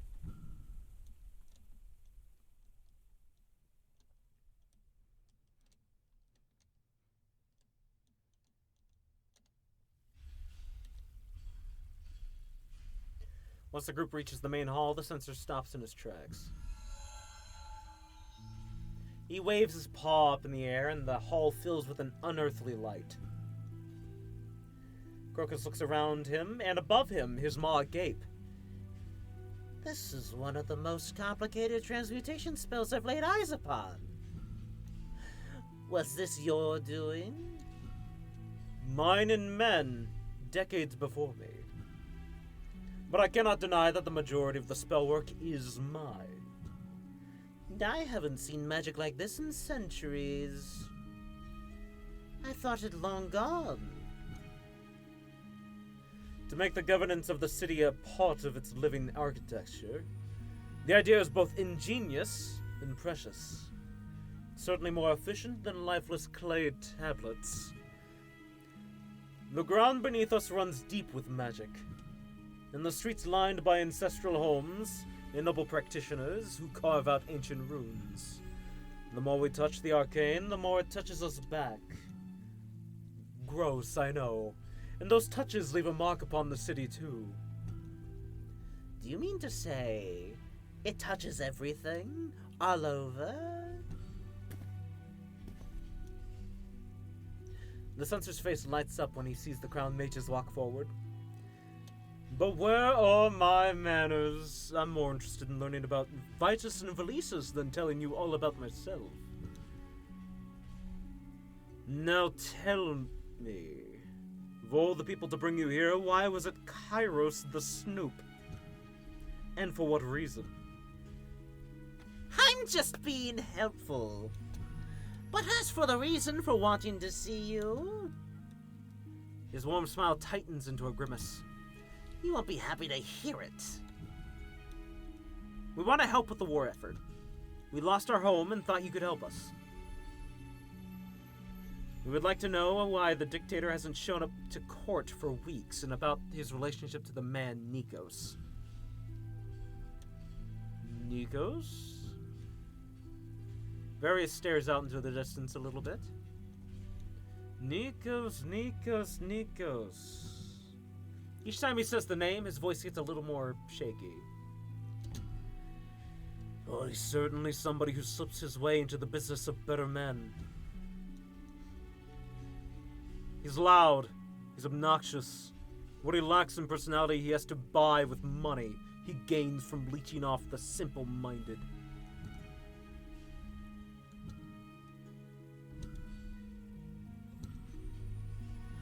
Oh, now I understand. Somebody's jealous. Jealousy has nothing to do with this. The dictator can subject his body to whatever depraved fascination that flits into his head. But the moment it interferes with his duties, it becomes everybody's problem. He wastes all of his time with that lobbyist, ignoring his counsel and his duties. And you? Excuse me? I already told you that jealousy has nothing to do with this scenario whatsoever. But Various, you were pining after him. Don't ignore your duties. Your duties? So what if I was? Why are you telling these people this? It was obvious. Enough. We need the dictator present if the capital has any chance to function. You're the only one with a close enough connection to him to make things right. Somebody has to approve a plan of action within the council. Valiant goal, but as it stands, I have no control over this situation. I could take on the dictator's duties myself, but the House of Commons and the House of Lords are still at an impasse. Then perhaps the lobbyist Nikos could help us? Various, I have a thought. What if you were to set up a banquet involving yourself, the lobbyist, and many nobles, then explain the situation to everyone? Well, I think a banquet is a terrible idea because I'd lose my appetite at the sight of him. But in a more serious manner, these crown mages have become a topic of interest among the nobles. It may not be the best decision for them to appear among the nobility right now. There will be barbed words and veiled threats. I don't care what people think about me and Valisis. We want to stop this war and get our home back. This might be our best lead in order to do so. Censor puts on a defiant look that slowly melts into a face of defeat. Alright, very well. I'll arrange a small banquet with a select few guests. All of Kairos fetch you the night before. Be on your way then. Seems like I have more taxing work ahead of me. With a wave of his paw, they are pushed out of the council building by an invisible force. Oh, that could have gone better. I suppose it could have gone worse as well. At least we have our meeting with Nikos, which means we're getting closer to a meeting with the dictator. This is absurd. How many hurdles must we cross to get this man to do his duty? So much duty talk. Oh my god. Perhaps we shouldn't discuss this here. Let's tuck our tails and return to Sulpicius's estate, yeah?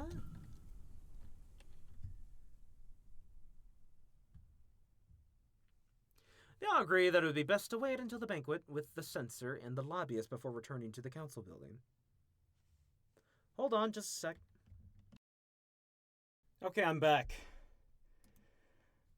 Anyways. Sorry. Had to go down in my garage. They all agree that it would be best to wait until the banquet with the censor and the lobbyist before returning to the council building. I'm sorry, it was running down there, coming back. Also a lot of steps. Luckily, they don't have to wait for long.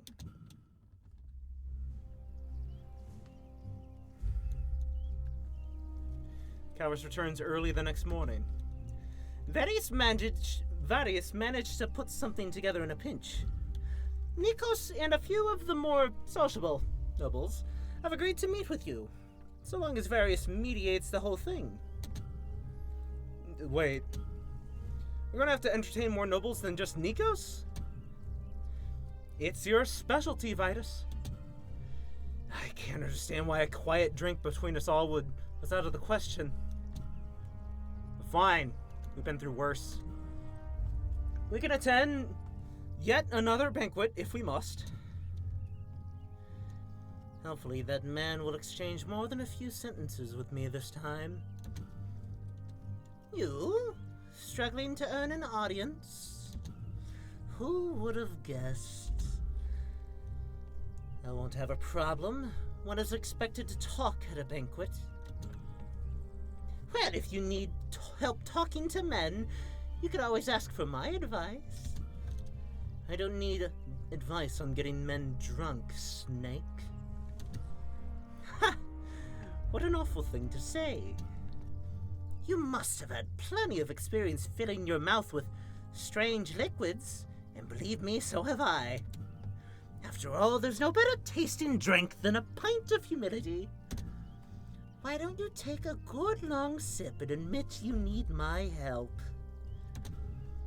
But watching you try so hard and fail is the sweetest victory of all. A more serious composure would look better on the both of you. Odd to hear you chime in. When I feel the need. Then please don't compare me to him.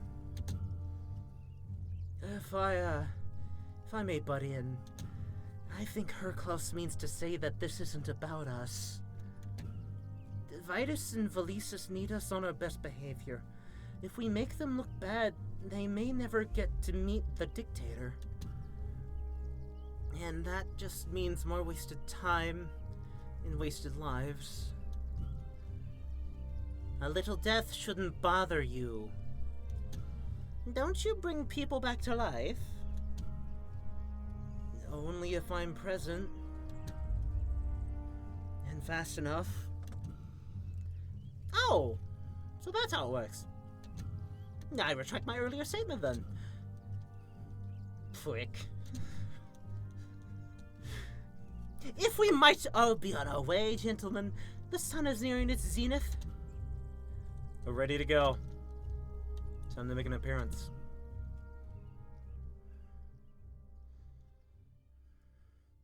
Karis leads the group back to the council building. The banquet is held in the House of Lords Garden, located on the opposite side of the building from the House of Commons.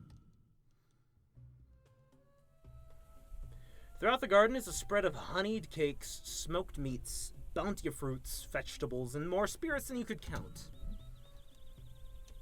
The censor wades about the crowd, exchanging words and clasping paws until his eyebrows arch upon the group's arrival. Well met. The two of you grace my presence once again. He holds both of the crowned mage's palms in his paws and clasps them tight.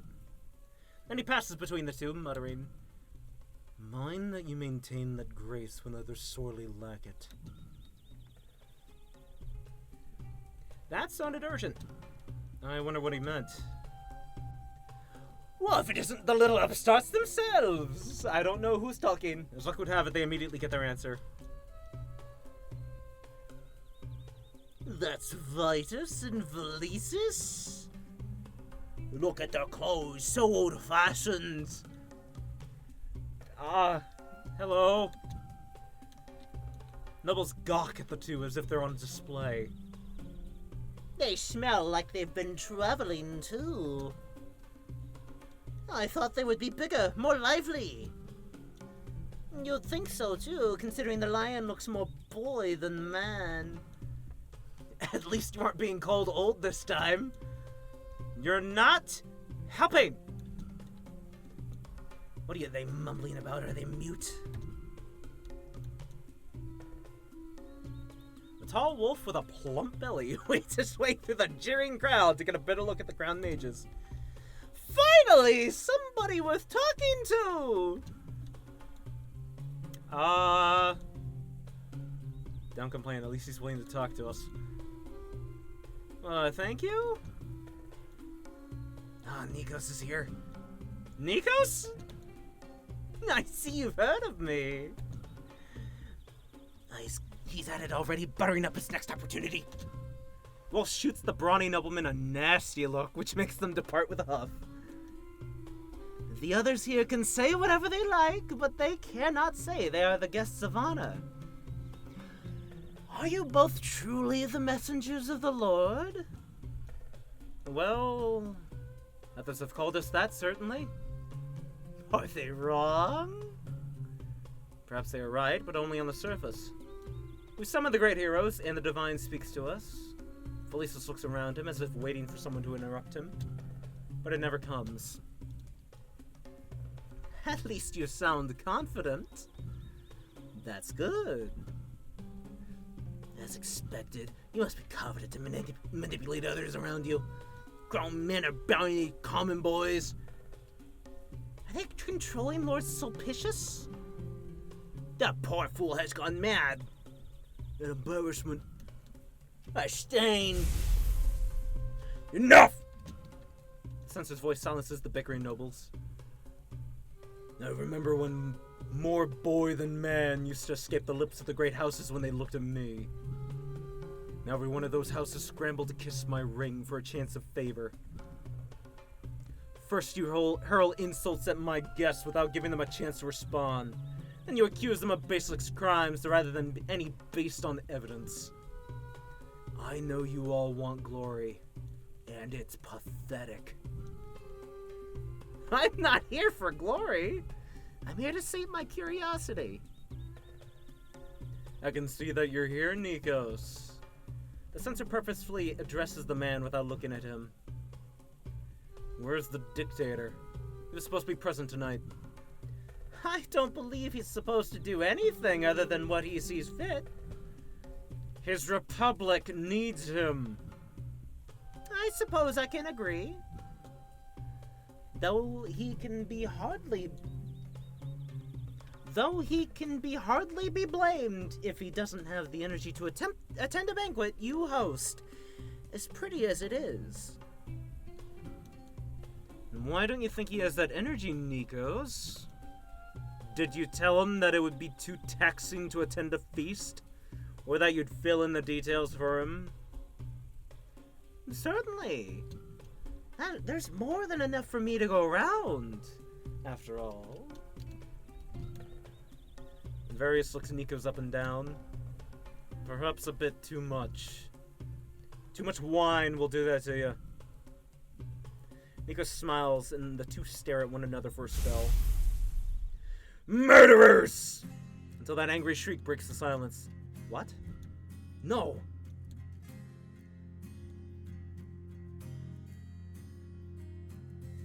Ah, shit. Ah, shit. Ah, fuck. Well, but dignified bull steps out of the crowd shaking. Whispers from the crowd rise like the hisses of a snake pit. Could a father not have justice? Could you deny it? What if it were your boy? Or yours? The man stumbles his words as he teeters on the verge of sobbing. There must be justice! His heavy, blubbering sobs begin to tear through the crowd. Without justice, there's nothing!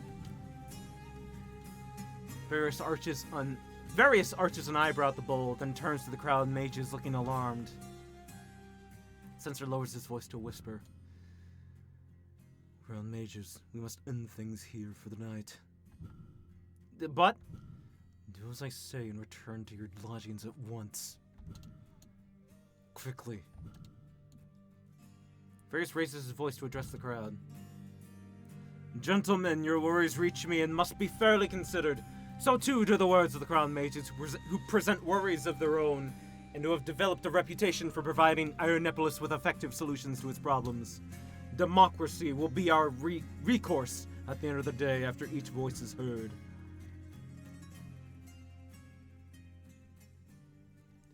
The censor makes precise rhetoric that placates the crowd, whilst the others hastily return to Sulpicius's estate, not daring to look back.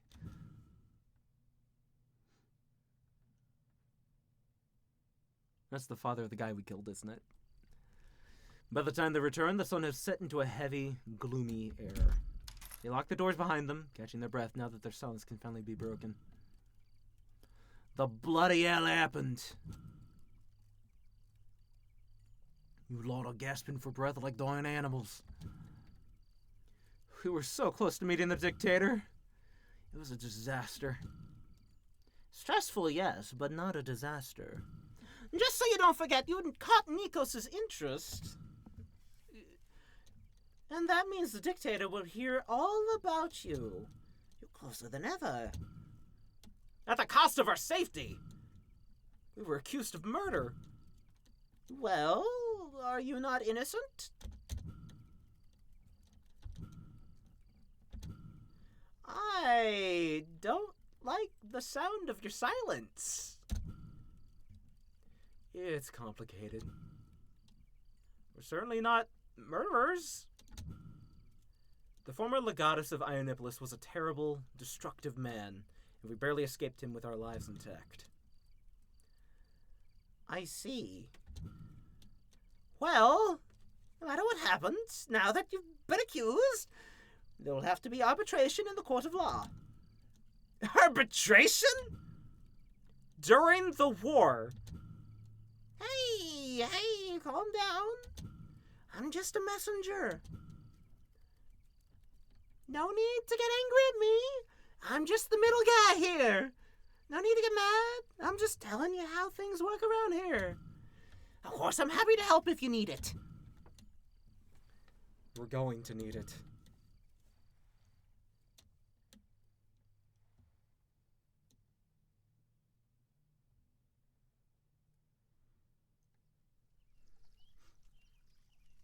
Two days later, the Crown Mages receive an official summons, having been charged by Legatus Oro's father.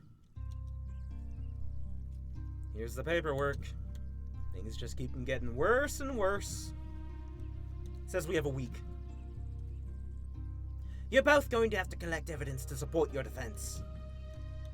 Don't you have a lot of friends in Ionipolis? Doubtful that the old man did. So chins up. That's not so bad. We shouldn't have to be defending ourselves at all. There's still a war getting closer to us every day, and we haven't made any progress.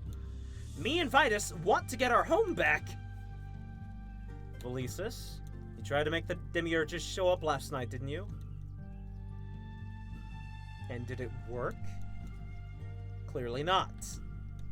They've never been absent this long. Maybe they have left us?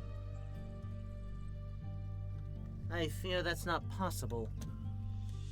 We wouldn't be here if they were gone. Wrong. Zemi's sprawled out on a nearby cushion, twirling his chalice.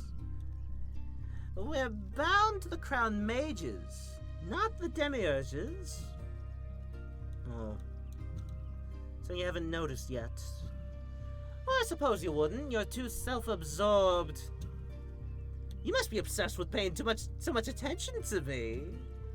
Cricus rolls his eyes, but Vitus feels a sudden sense of unease. Noticed what? Well, never mind. I'll tell you if you ever need to know. Wait a minute. I think I know too. I know now too. Know what? He's just toying with you. That's what he does.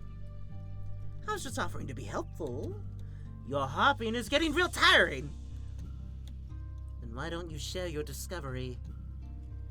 I'll let it stew. They're smart boys, they'll figure it out. I just want to know how we can get Mukake and Makari Hari back. What are you talking about? That voice. Is that? It's getting stronger. Yeah, I'm not going anywhere. Neither will I. Oh, my head. Hurts like hell!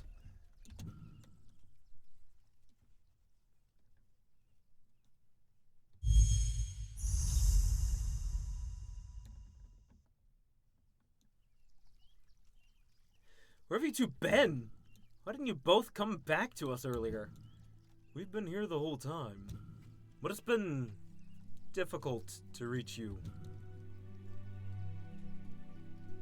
Who are they talking to again? They're always like this when they're talking to the divine. Gets real confusing. You're best to let them do the thing.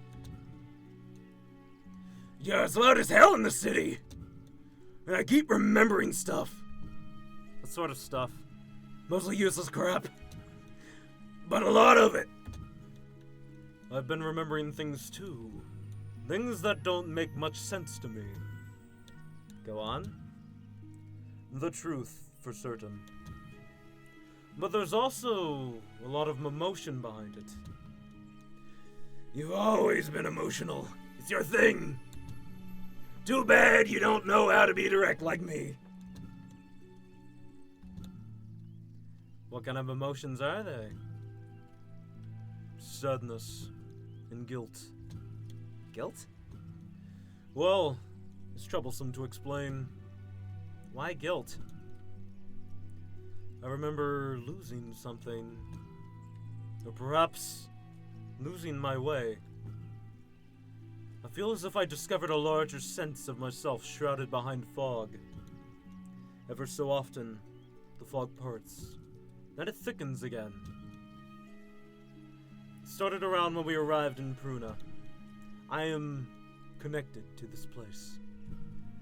And so is he, much as I loathe to admit it. At least I'm not preaching about it. Now I'm remembering lots of stuff too. And as far as I can tell, I'm the only one here with a bloody headache. How's that fair? How are you feeling, Mukaki? I'm pissed off! I can remember things that make my blood boil. Well, there's also many things that don't add up. There's also these bursts of energy. Real powerful. Real ready to tear apart some weaklings. But the stronger I become, the more powerless I start to feel. Which is stupid.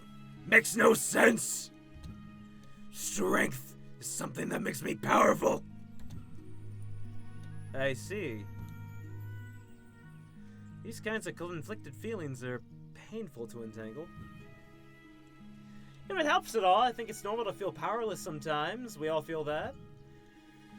It doesn't help.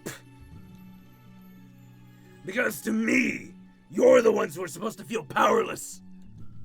Not me. Yet despite how we feel, we're stronger than we were before. I hold no doubts about that. Well then. Since you left, you've gone from trying to stop the war to being tried for murder next week. Well, you've certainly done nothing wrong. My followers... My followers! My followers have nothing to fear, for they wield my power and follow my path. As you have a week, it would be prudent to seek out the help of my clergy within the capital. Perhaps they may be able to sway the opinion of the law in your favor. And Mukaki is okay with that?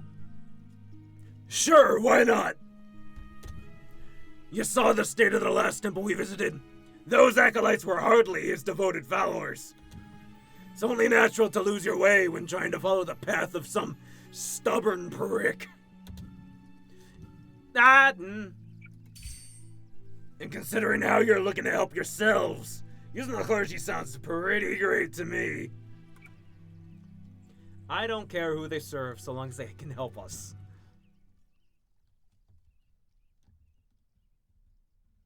The crown mages and their companions set out for the temple district, watching their backs ever so often.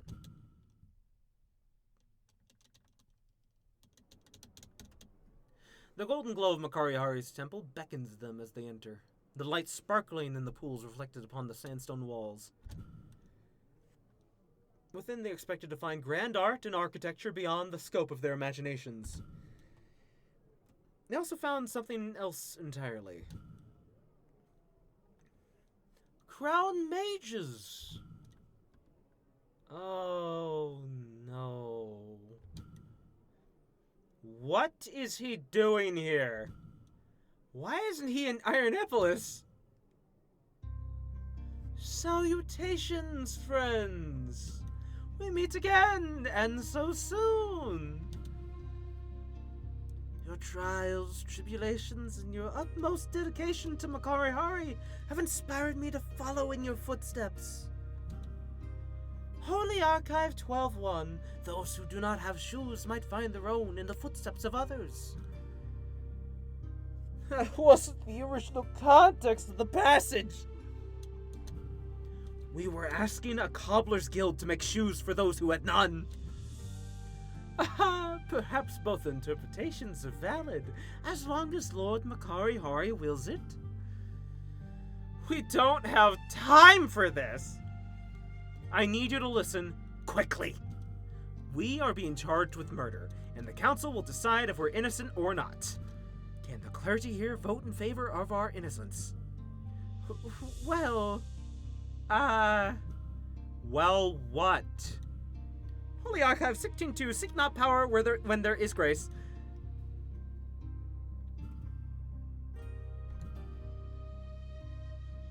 Meaning?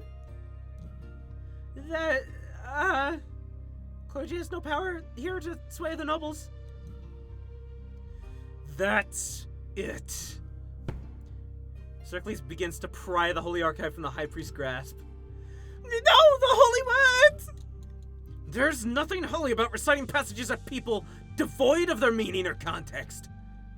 Passages comfort me! He shrieks loudly, either out of sheer embarrassment or genuine dismay at the loss of his precious tome. Then he clutches the tome even closer to his chest, as if his life depended on it.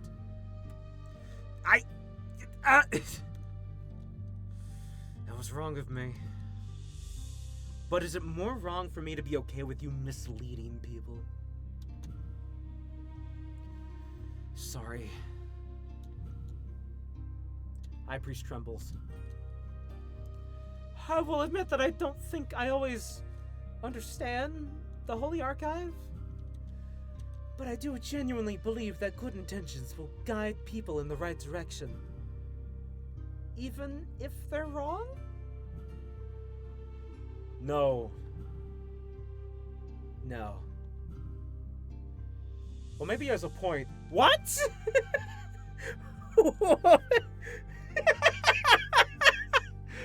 What? Maybe he has a point if they misinterpret my words. Maybe they'll get to the right place eventually.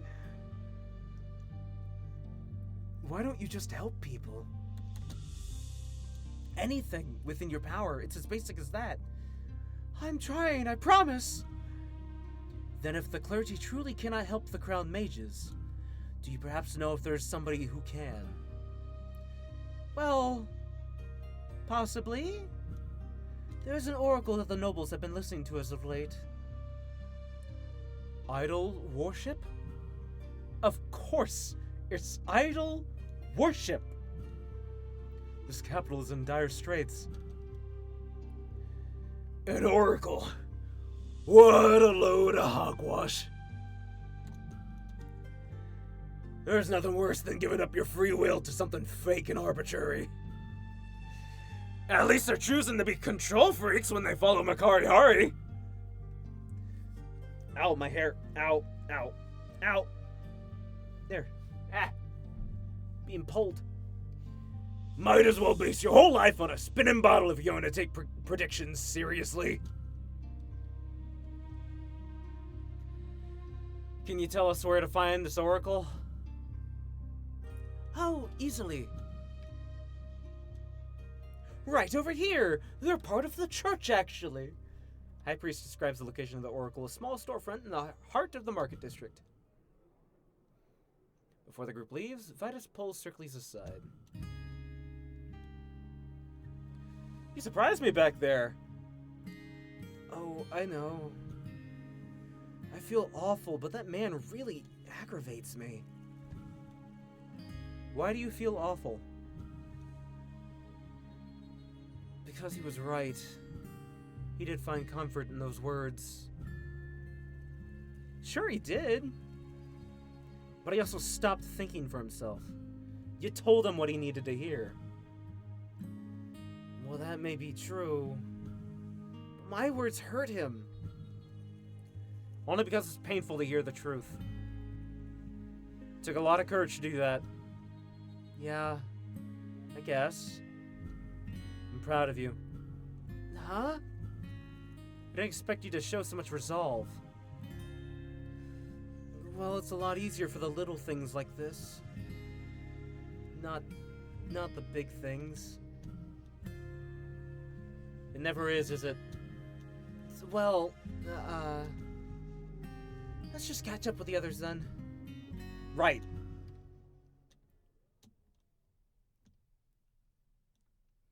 After arriving at the location of in the market district, the group is blocked by a long line of patrons.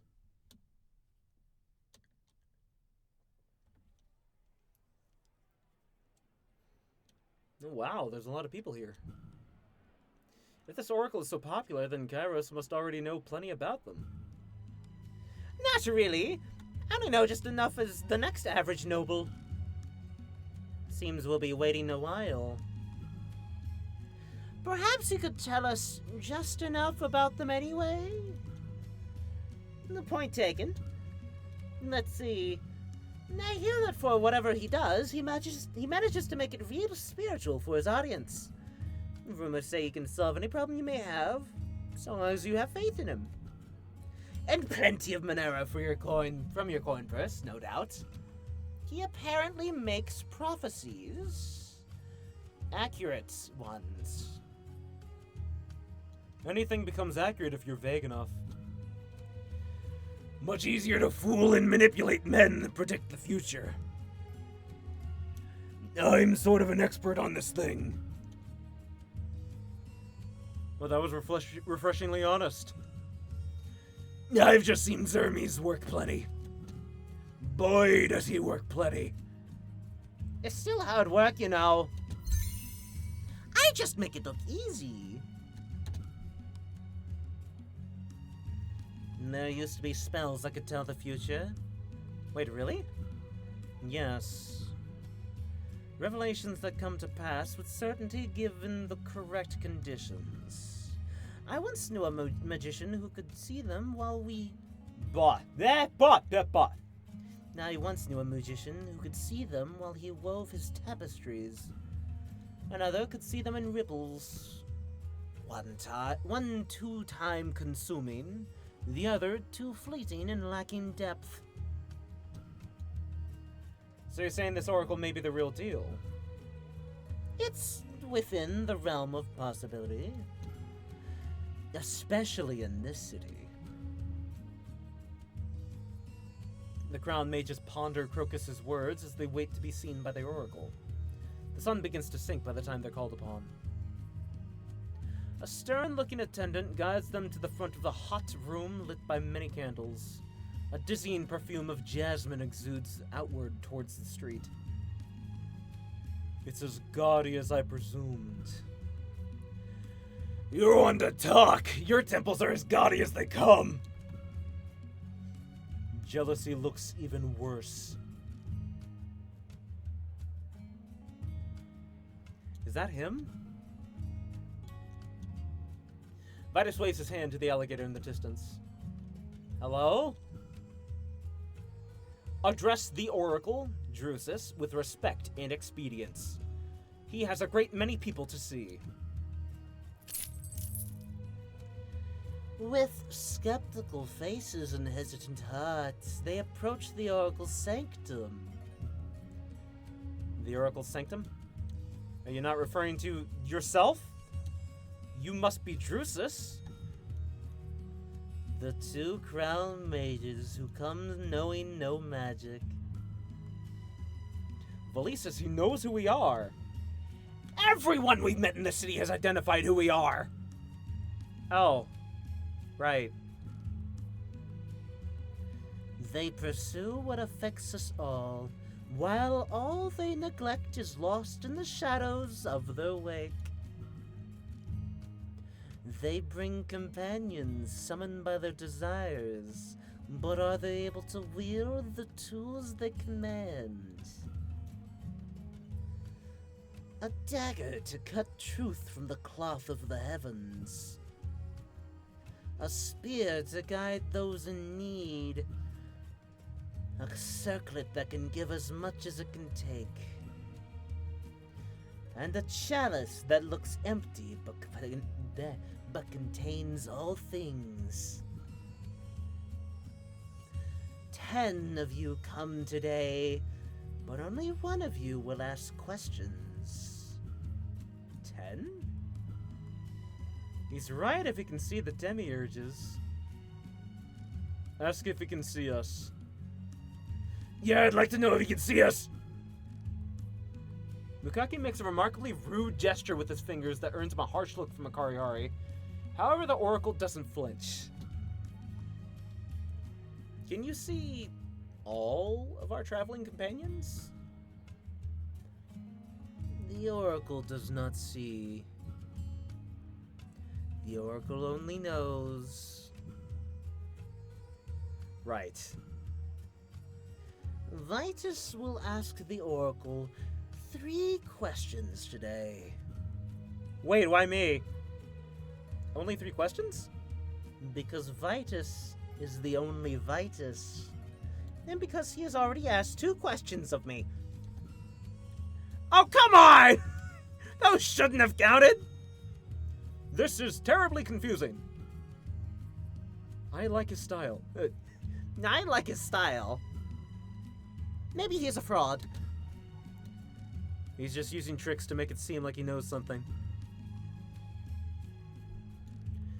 No trickery. Vitus will ask 1, and only 1, satisfying question. So I was only allowed to ask 1 question this whole time? Why didn't you... Never mind. Vitus! Even I saw that one coming! You're following along with everything the Oracle wants. You need to give it more consideration. Right, if I can only ask 1 question, I need to make sure it's a good one. You need to make sure it's a good one. Try not to ask anything by accident this time. My lips are sealed. Attaboy. Now then, we should avoid asking questions about ourselves. It'll be too easy for him to brush us off. Exactly. There's no point in asking small questions. We should be asking big questions, like how to crush the rebels. That's not the worst thing to ask, but it would be an unfortunate waste of time. You must realize the rebels are not a problem that can be solved by defeating them alone. Complex matters cannot have simple answers. Instead, I believe we should be asking how to sway the council. You prick, you know my question was good, but you can't admit it. You're just a lousy contrarian who won't accept anything I say. You know I'm not that kind of god. You are that kind of god. For the Republic to return to normality, the council must first get back on its feet. The Republic isn't our problem, the Crown Mages are. Quelling the rebels will allow them to return to the Academy. Pardon. Pardon, but there are many guests behind you. Please stop standing around. Well, the demiurges have both made their points. Then you'll need to convince me. What stance will you take?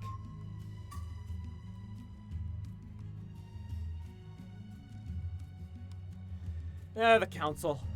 I'd like to resolve the rift between the council houses. Very well, we shall begin our debate quickly. Let us do!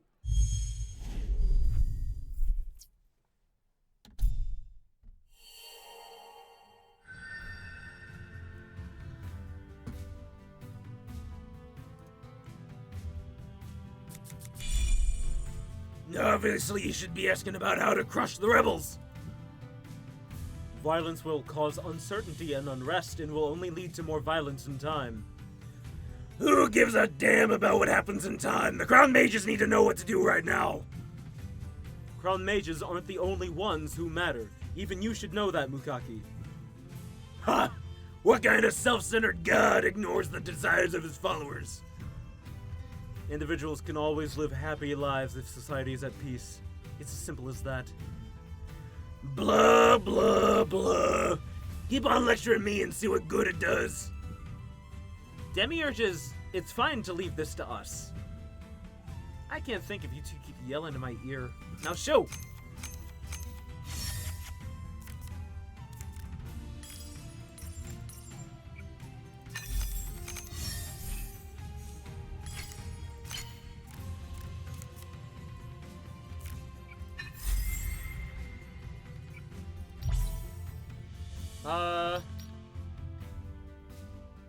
Mukaki's side must reveal their hand to Makarihari's side.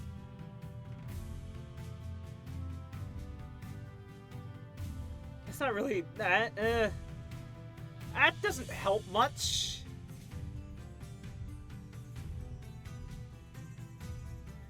That is pretty good.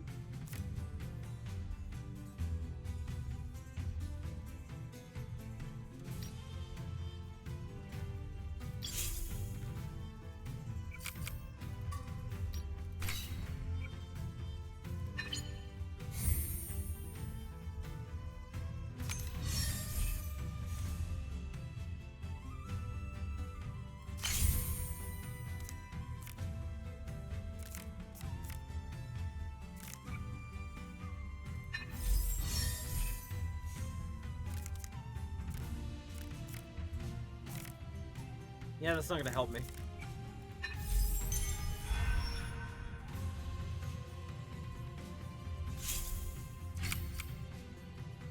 Ah!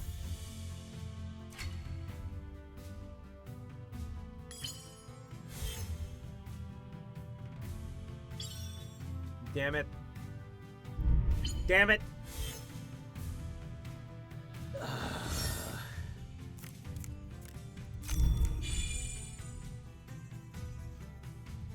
Going back to our old lives is important to both of us, which is why I want to focus on the issues within the council.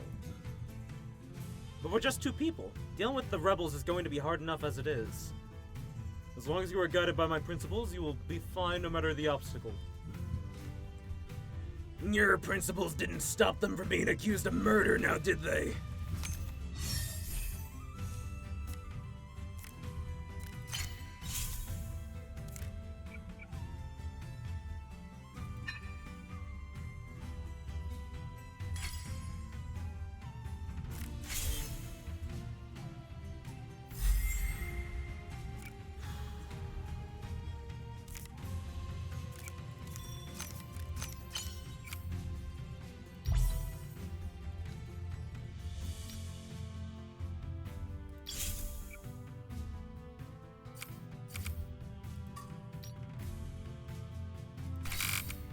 Woo!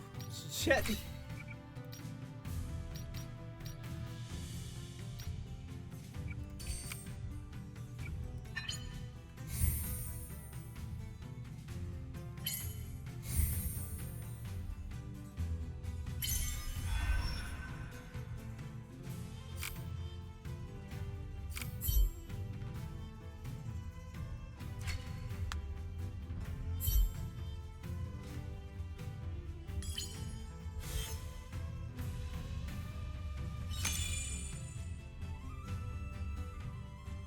Hypothetically, we go to the council and mend the rift at the heart of this nation.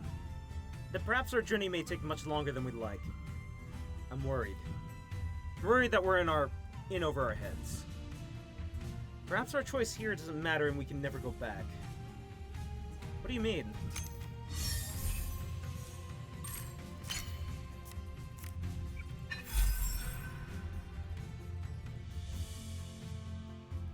Fuck.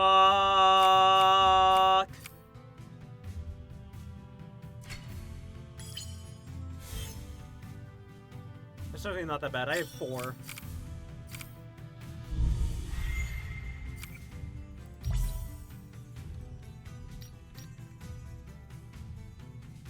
That bad, huh?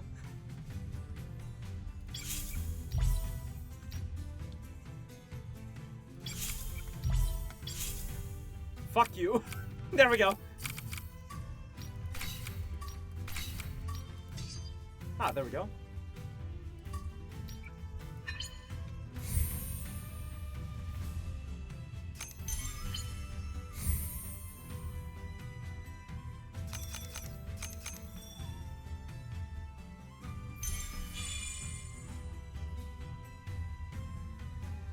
The rebels have looted the academy and the city we once knew.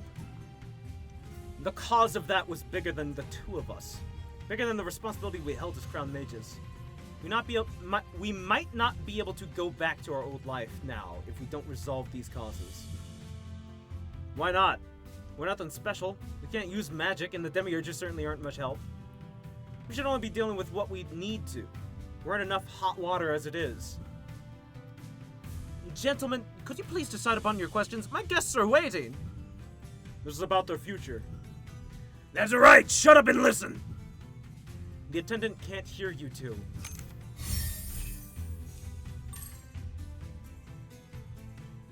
You have a red and a yellow.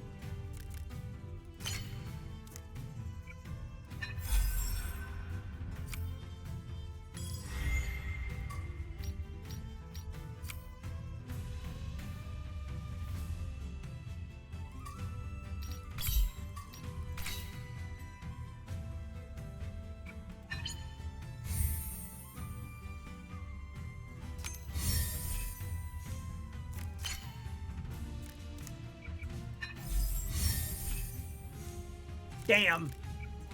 Well, I got one. I may be too optimistic, but perhaps we can be the ones to change the council. Just the two of us? We have the demiurges and the heroes too. If our divine companions stop fighting at least. You call that fighting? You must have some misunderstanding about them.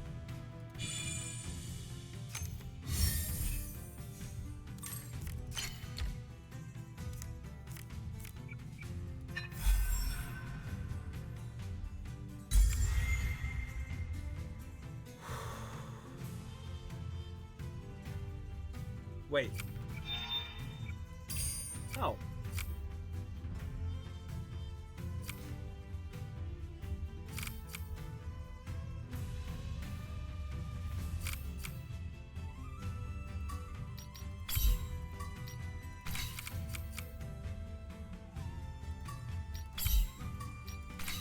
You're dead. Get dead!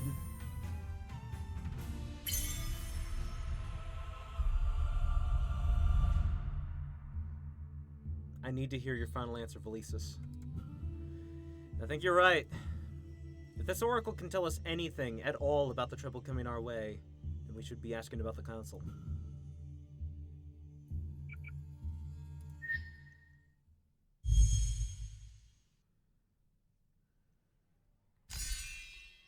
Yay!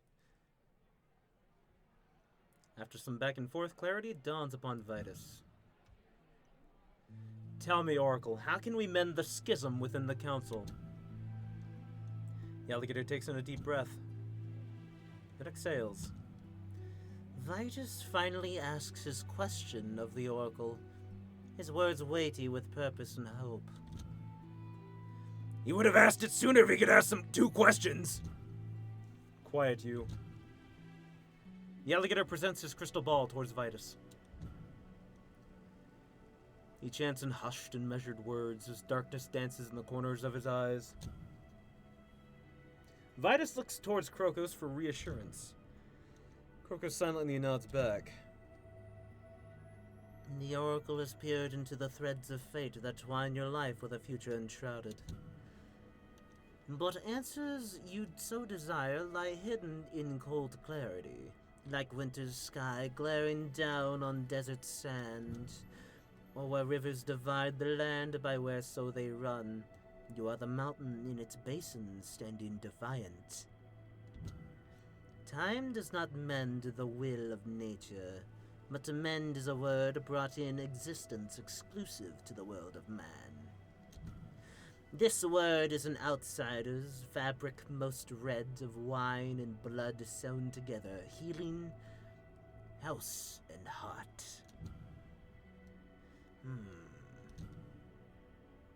Yoko's entranced gaze is drawn upon the crystal ball.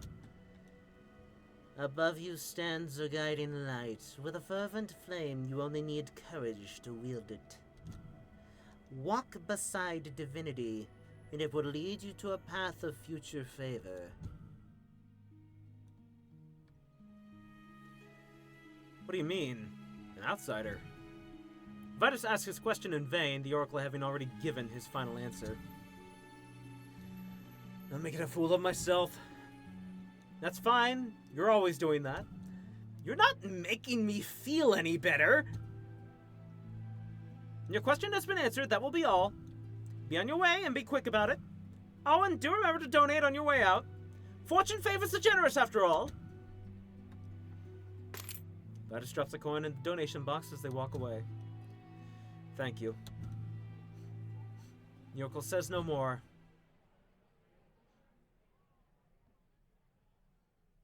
What a haka shit! With the sky becoming dark, the group heads back to Sulpicius's estate for the night.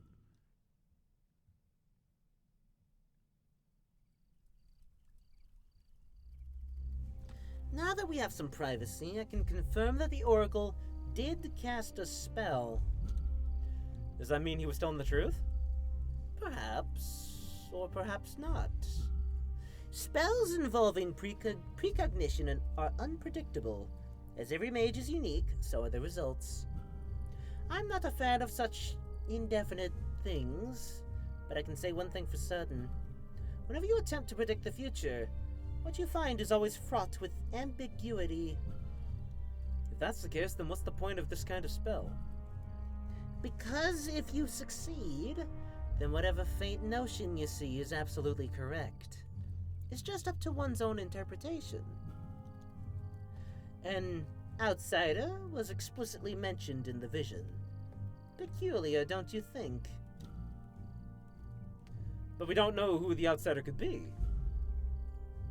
If I had to guess, could it be Nikos? Nikos? You mean the lobbyist vying for the dictator's approval? Why him? He's not a part of either house, or even from the capital at all. Yet he has weaseled his way into the council. Or rather, he's the most likely outsider to influence the dictator at this very moment. The one everyone is thinking about. If anyone can guess that, then we didn't need to consult some divination, now did we? That's one way to think about it. So all this oracle fuss was useless then? I don't think so. At least we're certain about finding Nikos now. We would have come to the same conclusion either way, no? Exactly. Precognition reveals what is bound to happen, and then it happens. Doesn't sound very useful if you ask me. And these vague prophecies are enough to win over the nobles. I'm not surprised. But with popularity comes influence. Perhaps we can capitalize on that. What do you mean? Dig up a few half-truths, perhaps some unscrupulous secrets. There are a lot of ways you can gain leverage on a man if you know where to pull. Before you worry, blackmail's a last resort. I'd rather make friends than enemies. That good enough for you? Up to your old tricks again? The sudden intrusion makes the crown mage's heads twirl towards the direction of the noise, the door which is now slightly ajar. Who said that? Wait, I know that voice.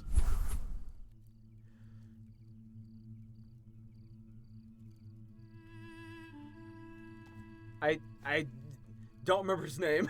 Or I don't remember his voice. Forgotten me already, boss? The hyena approaches from a nearby hallway, idly peeling an apple with his blade. Bit sloppy for somebody like you. I think most would say that most of my dealings are on the tidy side. Granted, there's only the ones who can still speak. I didn't tell you to come here. I suppose you didn't. Did anyway, though. You'll be needing some helpers, I take it. Might as well take us, since we're already so well acquainted. Us? The bloody gates, do you mean us? Are the rest of you here? You sound nervous, boss. If you insist on calling me boss, then you shouldn't act so insubordinate. The hyena's smile tightens into a grimace. Anyway, yeah, you're getting the big picture. I'm the only one who can manage to get into the noble quarter. That's how I got in here. But we're around, more or less. Is the intruder bothering you summoners? Vitus, Valisus.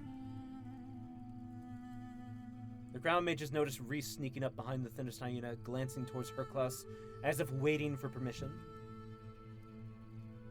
We're not the ones the hyena seems to be after. He's mine, got it? Allow me to take care of him. Take care of me how, boss? Well, I certainly could come up with some new, clever use for you. That's good to hear. Very good. Seeing how my brothers need to work too. Legitimate work. We're a package deal after all. For a package deal, you're missing most of your pieces. It's hard to make use of associates who can't all make it to my doorstep. You've met me with such unfortunate circumstances that I simply don't know what to do. You know, I could facilitate a way to slip them into the noble quarter. The more friends we have on our side, the better, I say. In Kairos, it feels like you can do anything. Anything but read the fucking room. But sure, he's so very kind. Well then, my Vulpine friend, you ready to get those squeaky clean mitts of yours a little bit dirty? No need to be so cynical. A little bit of sneaking about sounds pretty innocent to me.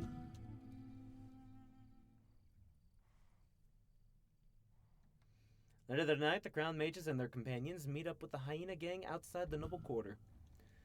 After exchanging greetings, Kairos leads the group past the guards and through a series of tunnels and alleys beneath the city. The route is damp, old, but miraculously hidden. The kind of places you wouldn't be able to see if you didn't already know where to look. Upon reaching the Noble Quarter, they arrive in the Market District, and the Hyena Gang are given a place to stay in one of the many rooms in Sulpicius' estate.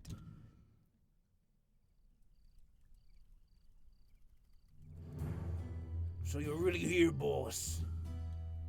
Boss! We thought we'd never see you again. Forked roads can always meet again just around a couple of trees. The boss? That's so profound. It's like poetry. Or an epitaph. Want me to write you one? No, don't make one for him. Make one for me! No, me! I'll think of one for each of you. Jeremy's smile turns into a scowl as he turns away from the hyenas. Boss sure is scary. Yeah, real scary. But in an awesome way. He's amazing!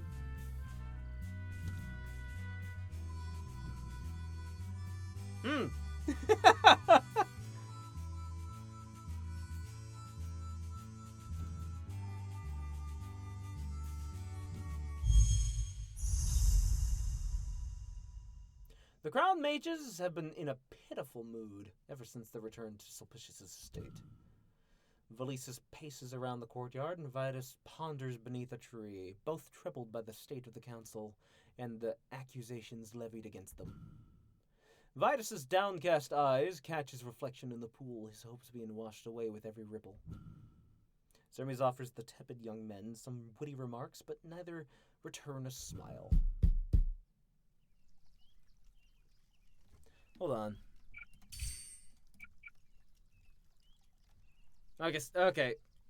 Hold on.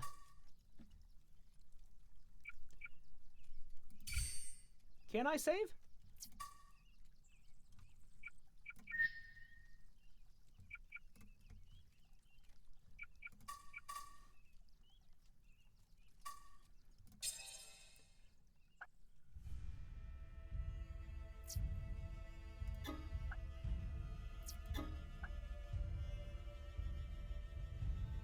We'll just hit that. I want to go back here.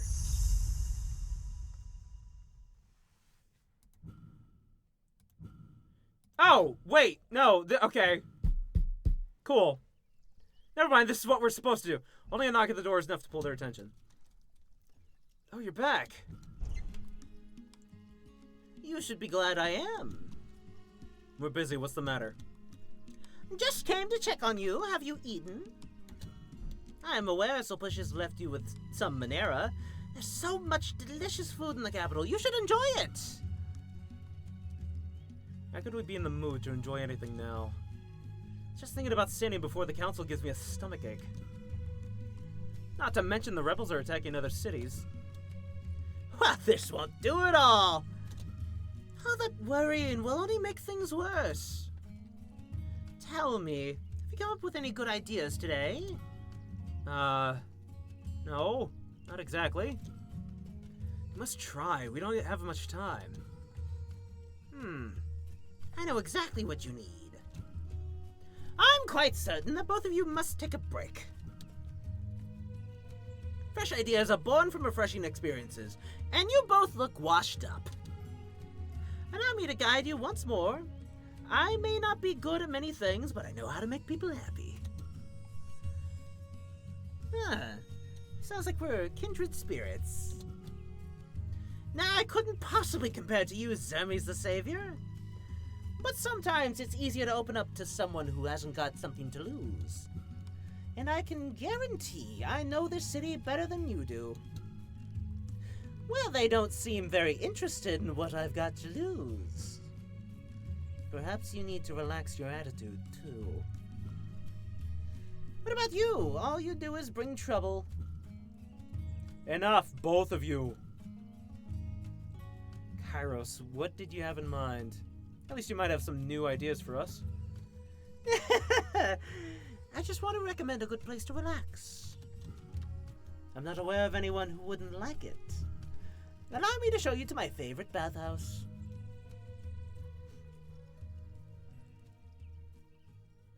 They all follow Kairos out of the estate and through the bustling streets of Sator Fonja. After passing the packed markets and joyful taverns, you'd be hard-pressed to imagine there was a war going on a mere province away. But the wary expressions of Vitus and the others tell a different story. Sometimes I ask myself why we work so very hard for all these people. That's not fair. We're dealing with the rebels so we can return to the academy. Not to help anyone. So you're saying you don't want to help anyone? No, that's not it. I understand, but... Elisis grumbles, having started to debate for the sake of it. You two, stop talking about such depressing things. Look, we're almost there. Kairos points to a huge building in the distance. That's the largest bathhouse in Sator Fonja outside of the Noble Quarter. I occasionally come here too, since it's also not far from my residence. That is to say, it's a great place for nobles and commoners to interact. The market district also has much delicious food. Nothing quite like cool juice and honey biscuits after a long bath. The people in the capital must live such comfortable lives. Upon catching Valisa's glare, Kairos hastily changes the subject. Shall we hurry inside?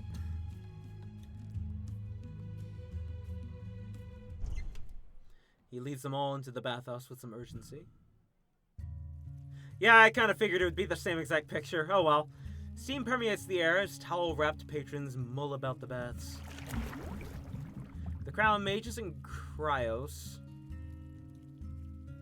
misspelled there, Kairos, get changed. And even the four heroes follow suit and enter the water. Ah, this feels so good. At times like this, I'm glad to have a physical body. The baths weren't so fancy back in our time. You get it. Becoming a hero means there's no end to life's pleasures. One life or many. After all, it's impossible to know if we are our original selves. Bah!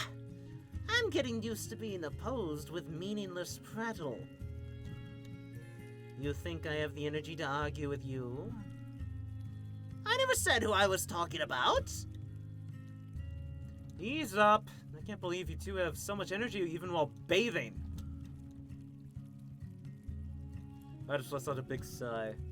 Come to think of it, we haven't relaxed for a long time. Well, we were cooped up in that carriage for more than a week. You see now, being stuck inside all the time isn't good for either of you. Don't you feel better now? No, not really. I feel like I don't want to think at all.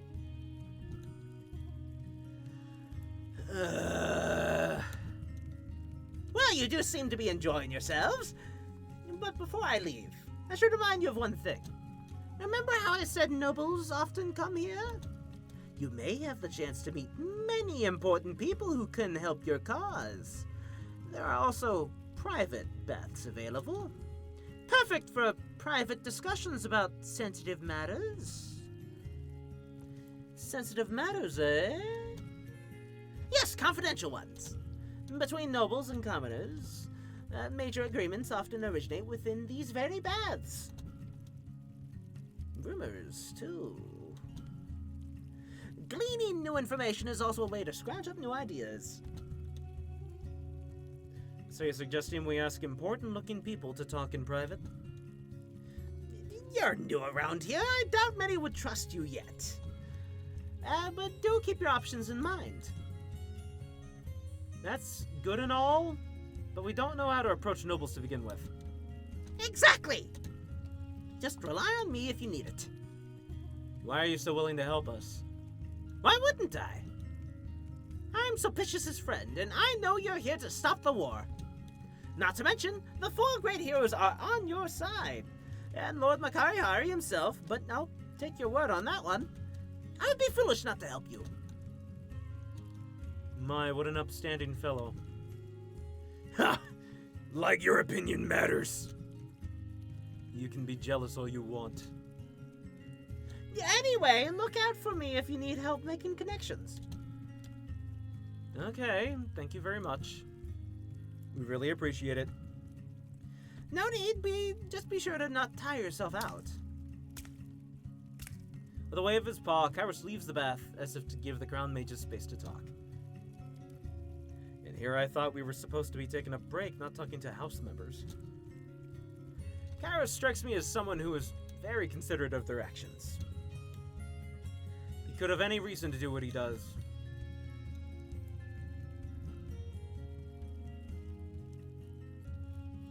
Vitus looks around at the heroes blissfully enjoying the hot, steamy shower. Water. It's water. It's not a shower, it's just water. Let's stop overthinking so much and relax for a while. I want to relax, but now I'm anxious about running into someone important. But do let me know if you want to talk to any of the heroes. Don't want to feel left out. You know me too well. They both look at each other, then suddenly burst into laughter. Let's take a good rest. Yeah. Time to take a break.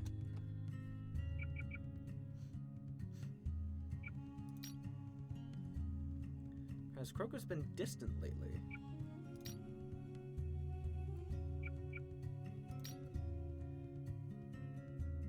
You think Mukaki would enjoy a bath? Maybe.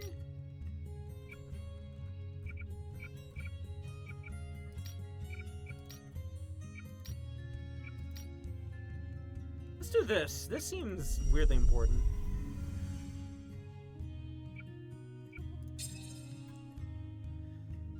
Valises. I don't know if it's just me. I feel like Crocus hasn't been around much as late. It's not just you. In Ironopolis, he would either keep to his chambers or be tutoring those young mages. I always had the sense I could find him whenever I needed to, but I haven't seen much of him these days. Soon it'll be harder to catch than Zermes. Hush now! Don't let Crocus hear you! He'd loathe being compared to Zermes. Honestly, it'd do him good to realize how unreliable he's become to his summoners. Antagonizing him sounds like a bad idea. Do you think we should summon him here? I believe it's worth a try. Maybe the hot water will loosen him up a bit. I may just stand beside the bath and summon Crocus in a flash of light. Oh, summoners, what have you called me for? We just like to talk. Would you be able to join us? Nothing serious, mind you. I'm doing positively fine, thanks for asking. Well, I do have other business to attend to. But, Crocus, you're never around the estate lately. Zermes approaches, seemingly overhearing the conversation from a nearby pool. You're an awful cheat, Crocus. Only a dishonest man would go out so often with no good excuse. Not that I care whatever you do. I'm just glad you're finally leaving your ivory tower and stepping into the pleasures of the real world. Dishonesty is your forte, while I have no interest in anything untrue. Then why not accept this small invitation from our summoners? After all, the only thing more natural than the pursuit of information is desire. Desire, really? I'm growing tired of your interruptions. I will cooperate for the sake of our summoners, not because of your hounding. Just get on with it, will you? Maybe someday you'll discover the spell to solve loneliness, too. Zermes closes his eyes and chuckles softly before leaving for another bath. Hey, Kirikos, come on, join us already. Very well.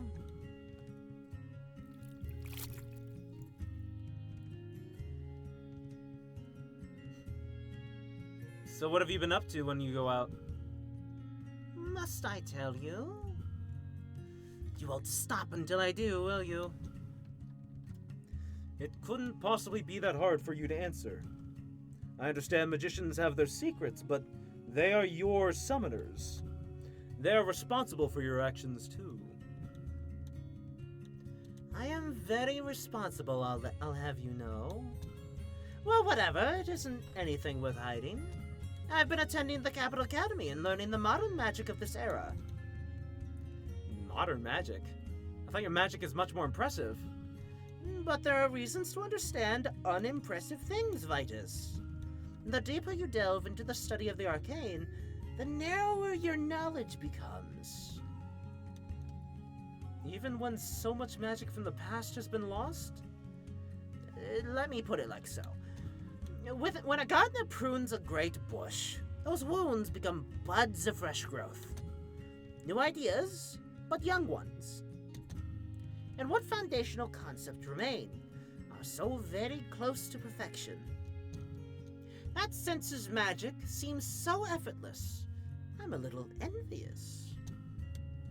It seems Various holds the real knowledge you're after. Certainly, but there are other skilled magicians in the city. That's just what worries me.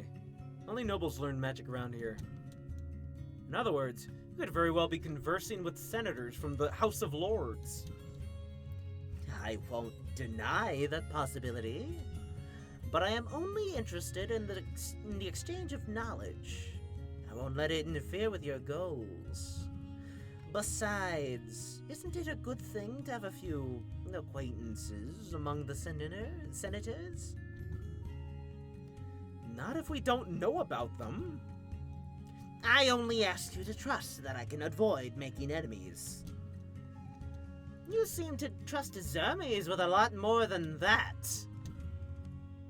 No, we just... It's not about trust. It's about our ability to control him. You can tell Zermes to do something, but never how to do it.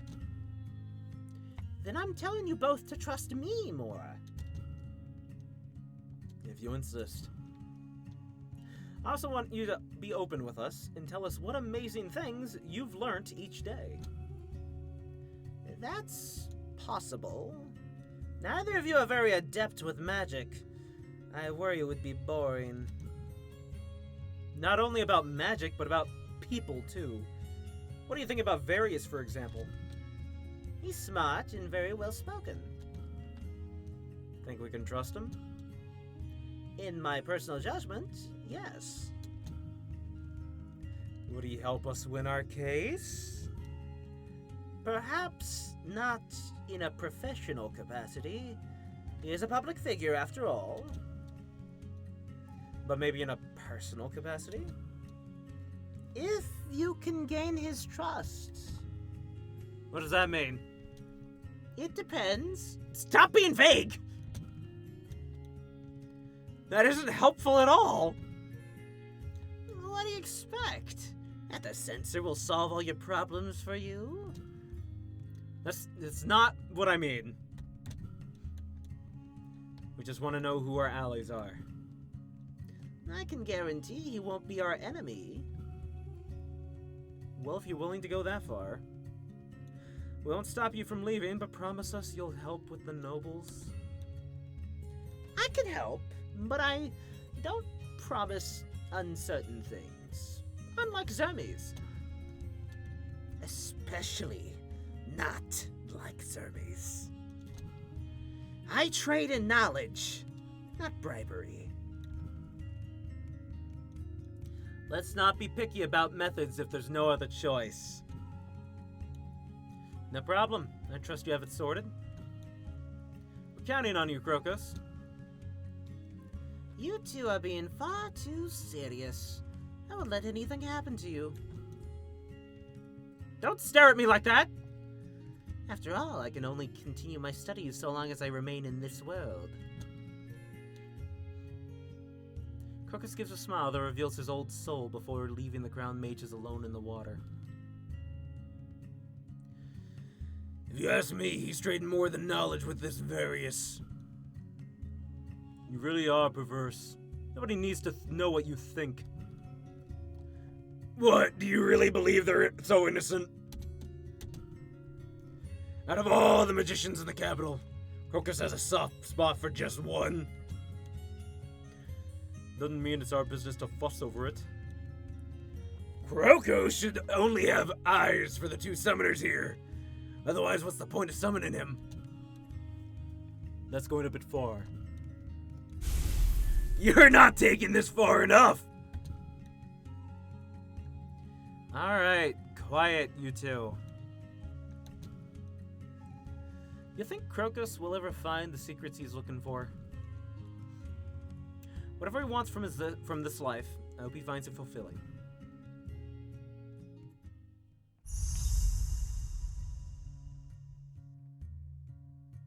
I don't think I have enough for anything else.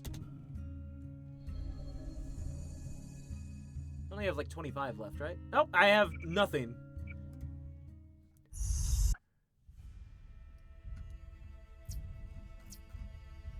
Well, we're now finally in chapter 2 after how long have I been playing this game? 2 years, 4 streams. That's all the time I have for today. I need to rest my voice. Good God, do I need to rest my voice. Thank you everybody so much for watching. Thank you to Captain Confusion and Ella Game Corner and Lucid Calico for being in chat today. We can probably raid out to someone. Let me see who. Ba, ba, ba, ba, ba, ba, ba, ba.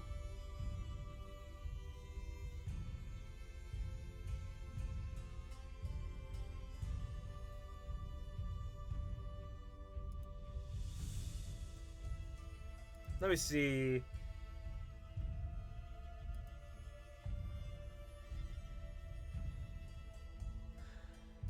Let's raid Bailey the Fox. Why not? Slash.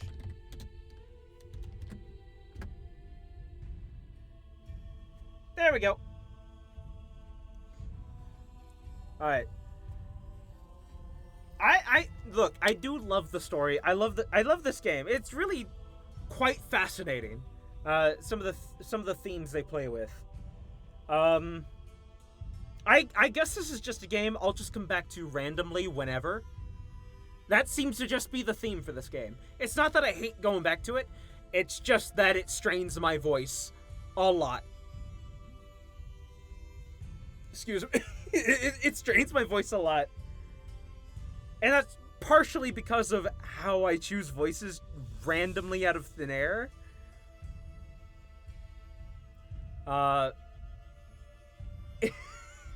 It's mostly my fault. It's not the game's. Anyways, I'll see y'all tomorrow with something else. Hope y'all had fun with the week late Valentine's stream because of what was happening with my throat last week. I shall see y'all tomorrow. Take care. Have a good one. Bailey is playing Ori and the Blind Forest, I think? Yeah, Ori and the Will of the Wisps. Y'all go enjoy that. Have a good one now. Bye!